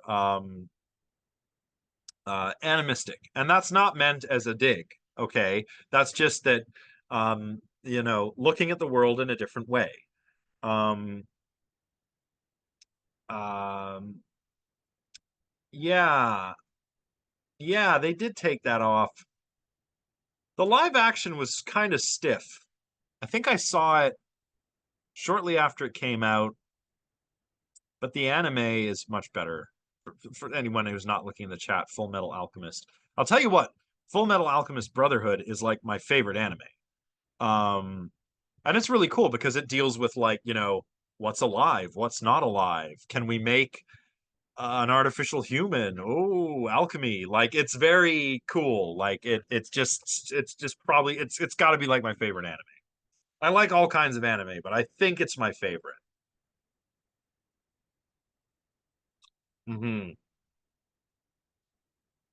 Yeah, what was her name? Nina? Yeah, that one. That's just like, oh man. Let's play. Yeah, no. It's just so unsettling.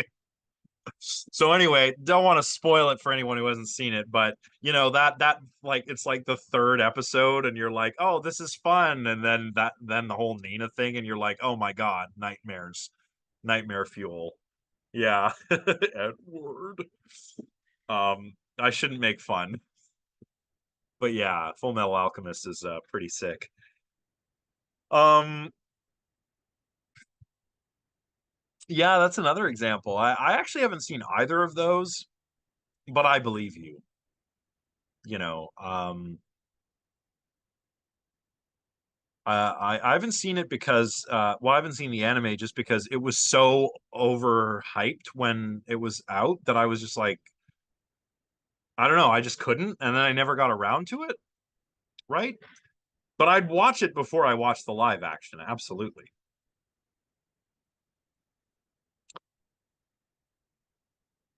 Yeah, yeah. I'm trying not to go down too big of a rabbit hole here. Um, well, let's wrap up with some discussion. I think let's spend about 20 minutes discussing what Yench is saying, because we're about halfway through the slides. Um, yeah, we're about halfway through. And next time we can talk about Freud and Hoffman, or we could start talking about Hoffman now. Um, that would also be fine.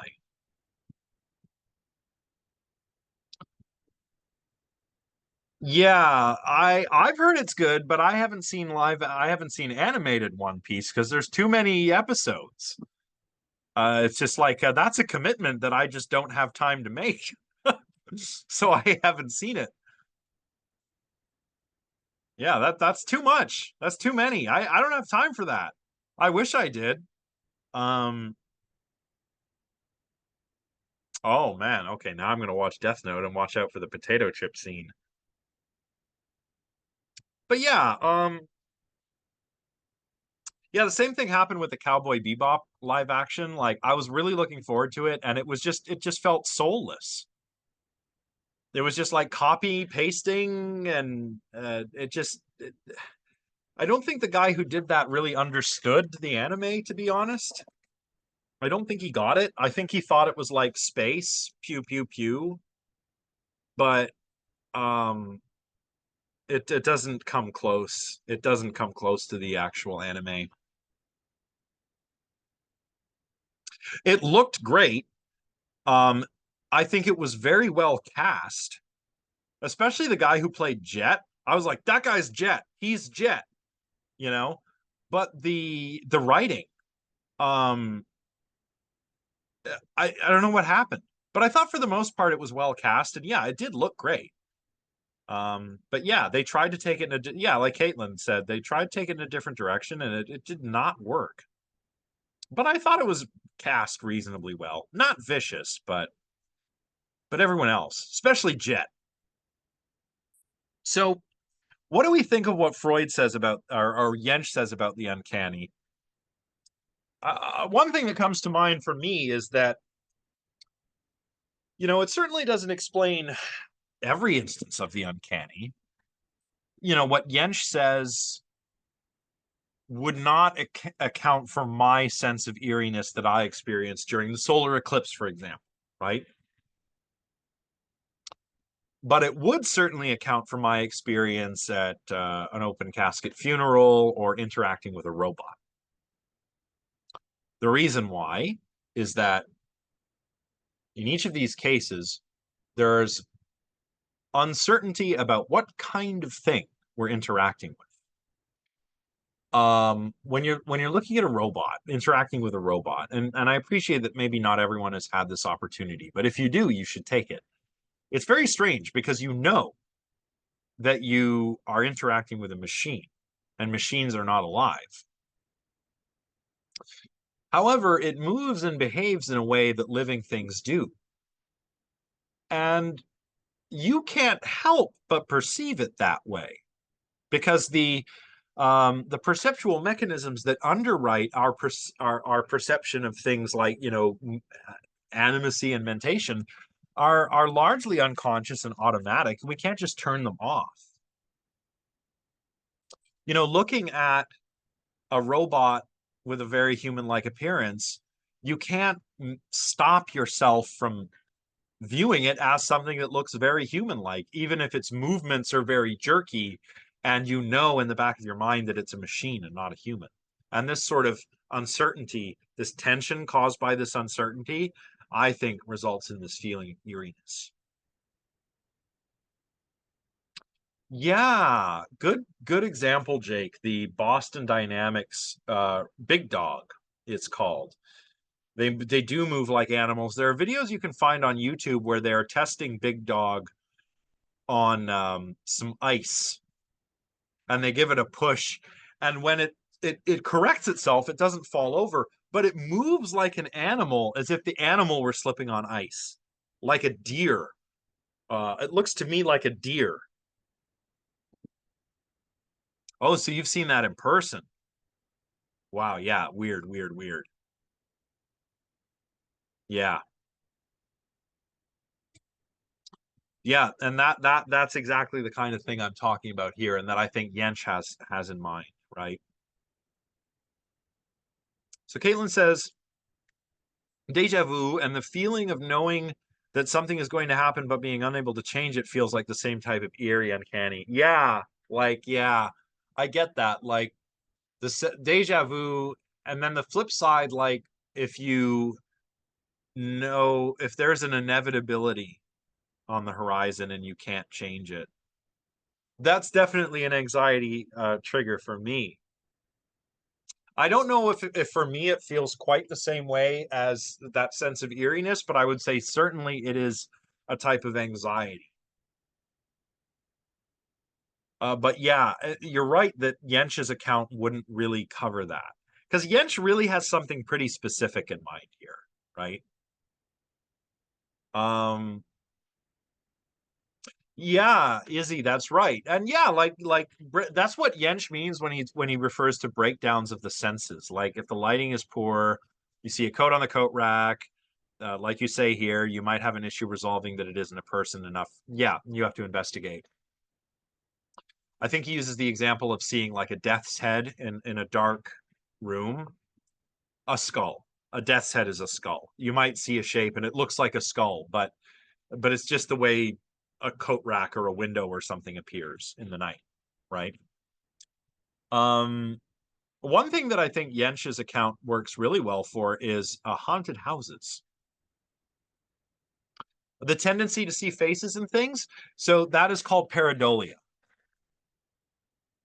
Pareidolia. And yeah, that's because our brains are looking for patterns, right? Um, and so we often see things that aren't there. Often faces. I mean, this is why, you hear those accounts of people who see, they say they see like Jesus Christ in a potato chip or the Virgin Mary in a sandwich. It's pareidolia, right? Um, or when you see when you look at figures in the clouds, same thing. And we'll talk a lot more about pareidolia as the class unfolds. It's a variety of apophenia. Apophenia is this broader phenomenon where we mistake noise for signal. Um, and pareidolia is specifically with regard to like certain visual stimuli. Yeah, Olivia, that face on Mars is another really good example. When we talk about aliens and UFOs, we'll probably talk about how a lot of those ancient astronaut people think that that's some face that some Martians built or something, right? But really, it's just we're seeing a face. Our brains are putting that there. Yeah, okay, Caitlin, sleep paralysis. Yeah, that would be. I imagine that some sleep paralysis experiences might be quite eerie or perhaps even terrifying. Um, I lean more towards frightening than eerie, but I've actually never had an episode of sleep paralysis. Um, So I actually can't speak to this, which is weird because I do have lots of lucid dreams, but I never seem to get stuck in sleep paralysis. We'll talk about this more when we talk about we can have a lecture on dreams and dreaming if you like, and we'll talk about sleep paralysis a bit. But what happens is that you wake up, you're awake, but you're still also in REM sleep, physiologically speaking. So when you're in REM sleep, your body is largely paralyzed except for the heart, the eyes, and the lungs. You might twitch a little bit, but you can't like get up and walk around. And that's an evolutionary adaptation to prevent us from acting out our dreams when we're asleep because we would, probably die if we did that, right? Like imagine I dream I'm walking out the door, but actually what I'm doing is walking out of a window, right? Then I'm gonna die. So or seriously injure myself. So you don't act out your dreams because you're paralyzed. When you have sleep paralysis, your body is still paralyzed, your brain is still dreaming, even though you're awake. And so you can have these weird experiences like the old hag phenomenon, where in medieval Europe, people would think they were being visited by incubi or succubi, sexual demons that come to have their way with you in the night. Or more recently, you're more likely to have an experience of alien abduction, right? Amir, oh, okay. Amir's had sleep paralysis. I can't talk about it scientifically because I was able to break through it. I've also been able to move out of it by simply calming myself and imagining moving. Then a lucid dream or what? Yeah, yeah. You can actually use sleep paralysis to re-enter a dream, as it sounds like you've done. So if you don't panic and you're not frightened, then you can just go back to sleep properly and sort of directly enter a dream, and then you can have a cool lucid dream and do whatever you want, right? Um, I know my one of my exes back in the day described her mother had this weird experience where she was asleep and her mother could smell her father's breath, and it felt like someone was there, and then turned around and no one was there, and she thought she was visited by the ghost of her father. And I said, that's very interesting, but I think that's sleep paralysis, you know. um so that was something we disagreed about. It's okay, we're still friends. um but my high school sweetheart, as it were, was big into the paranormal, and I was not. I was a skeptic. Yeah. So able to turn the head and woke up. Yeah. Yeah. Yeah. So you can kind of get out of it, but I would ride that wave back into a dream. But yeah, so okay, so there's some things that Yench's account of the uncanny is better equipped to explain. I think it works for haunted houses, as I was beginning to say, because a lot of times in a haunted house, or a purportedly haunted house, you have this there's an idea that perhaps there's a spirit there, a ghost, which refuses to leave. And why do people believe this? Well, maybe they've heard strange noises, or observed things moving without an apparent physical cause, like maybe the curtains move when the windows are closed. Maybe you think you hear footsteps, and then you go upstairs in the attic and there's no one there, right? um that's also kind of a misperception of an animate being. And there could be a number of reasons why you're hearing or seeing these things, right? A lot of these things happen in old houses, and there are animals living there, there are drafts, there are things that make noises, and they're just kind of dark and old and kind of creepy anyway. Um Such that you misperceive like a presence when really there's nothing else there. But because we're always looking for animacy, we misperceive it everywhere. And the reason why goes back to our evolutionary past, our hunter-gatherer past, right? Let's say I'm a human from several 100,000 years ago, and I'm out there hunting and gathering. I'm on the savannah, or I'm in the forest. I'm doing my thing, and I got to get some dinner, right? So I'm hunting. I'm hunting and gathering. Oh, yeah, that's a good point, too. Yeah. Old houses maybe could have a gas leak or something too. So maybe you actually do see something, but it's not supernatural. It's gas, right, in the brain, right?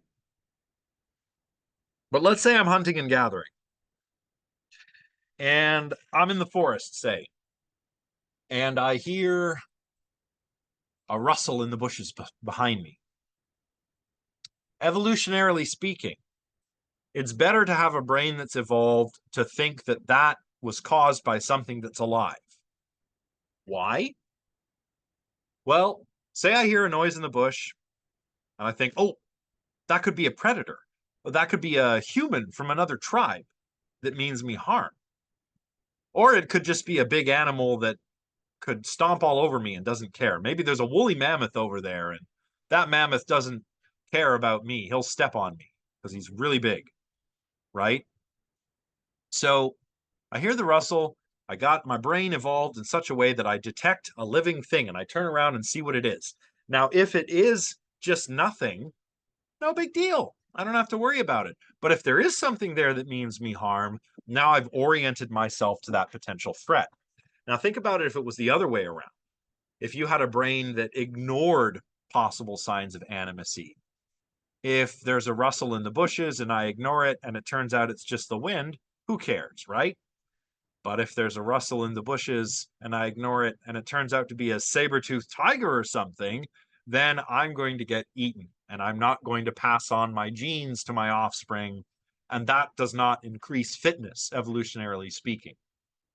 So it's better to have a brain that's evolved to detect animacy in such a way that you have these false positives instead of false negatives, because it's more adaptive, right? And that's where this animistic tendency that Jensch and Freud talk about really comes from.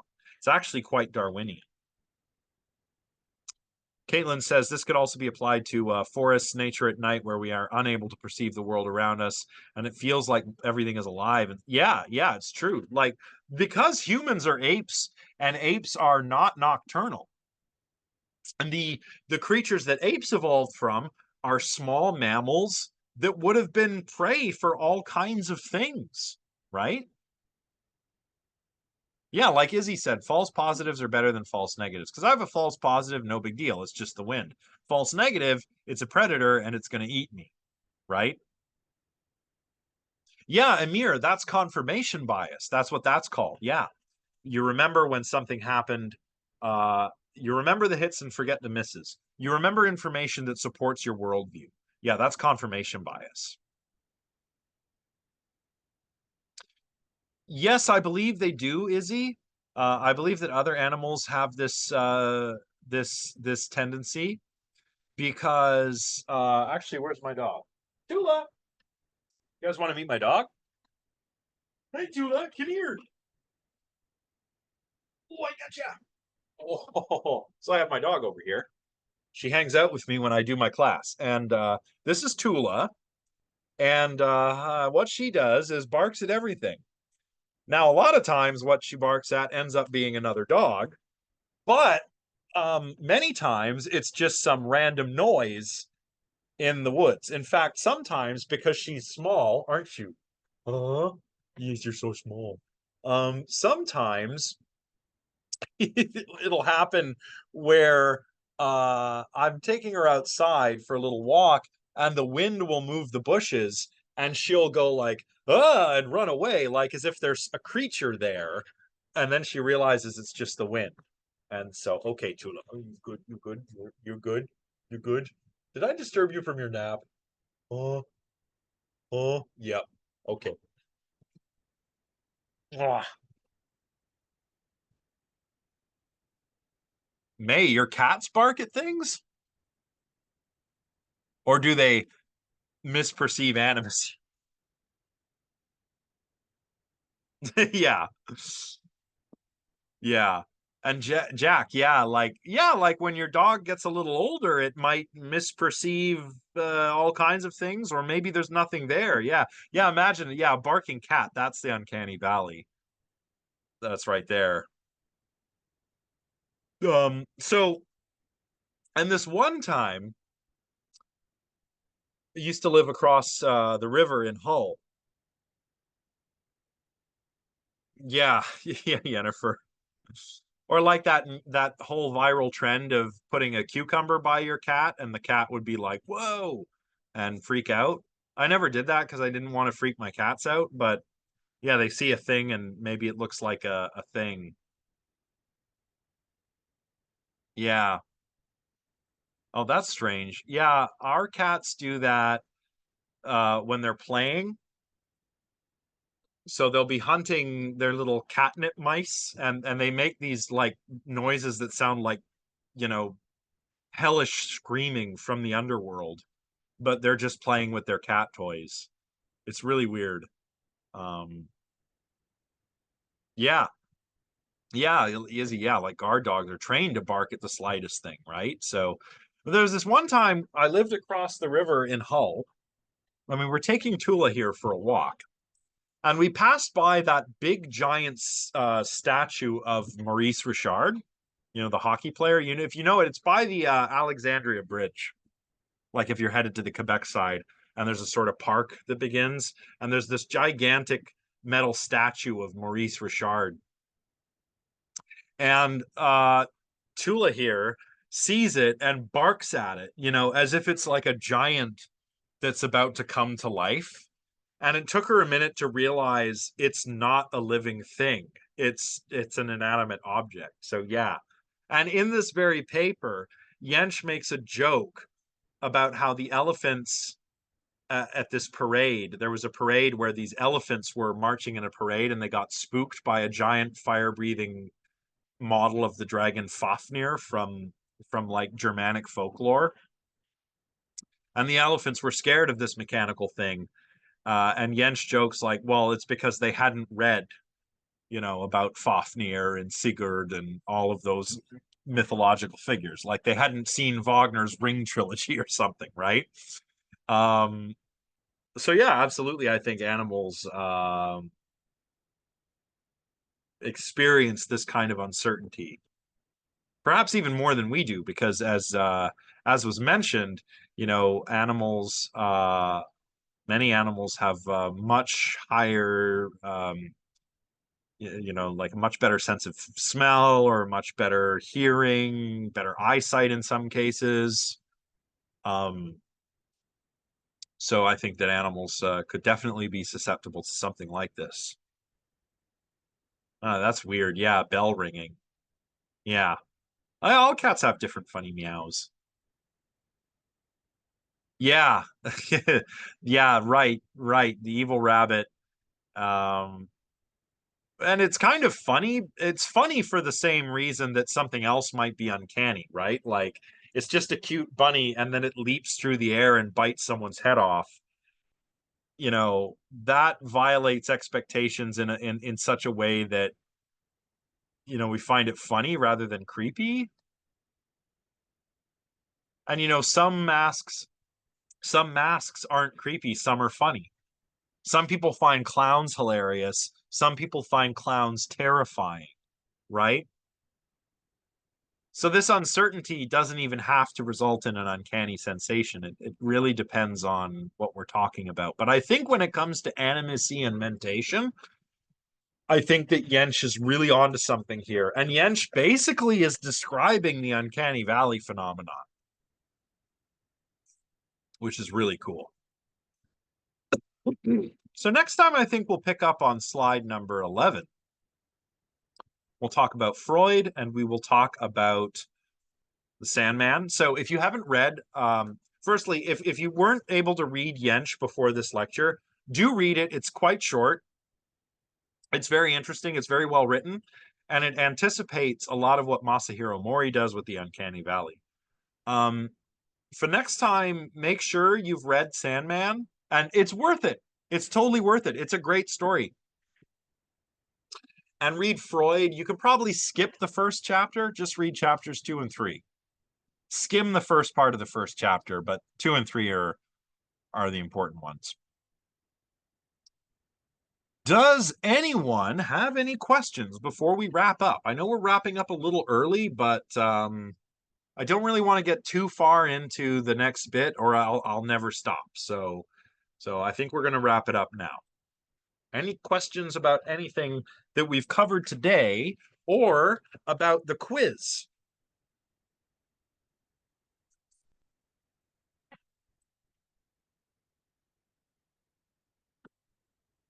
Okay, good. Good. So, well, I suppose in that case, then I will see you all on Wednesday, and we'll talk about Freud. We're going to start with a little discussion of the Sandman, though, because it's just so great. It's such a great story. I love it. Very fun. Very cool. Okay, I'll see you all on Wednesday. If you think of any questions in the meantime, don't be shy about reaching out. And maybe I think what I'll do later tonight is share some eclipse pictures and some examples of uncanny automata and robots on the Discord server. And if you've got the time, watch some of Hayao Miyazaki's films. If you want to learn about that sort of animistic way of looking at the world. Just fantastic stuff. So see you all on Wednesday. Bye for now, everyone.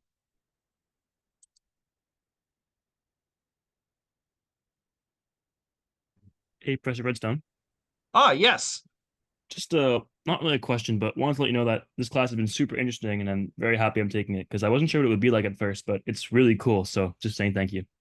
Oh, thank you. That's really nice of you. I hope you continue to enjoy it. Yeah, I think I will. Thanks. Excellent. All right.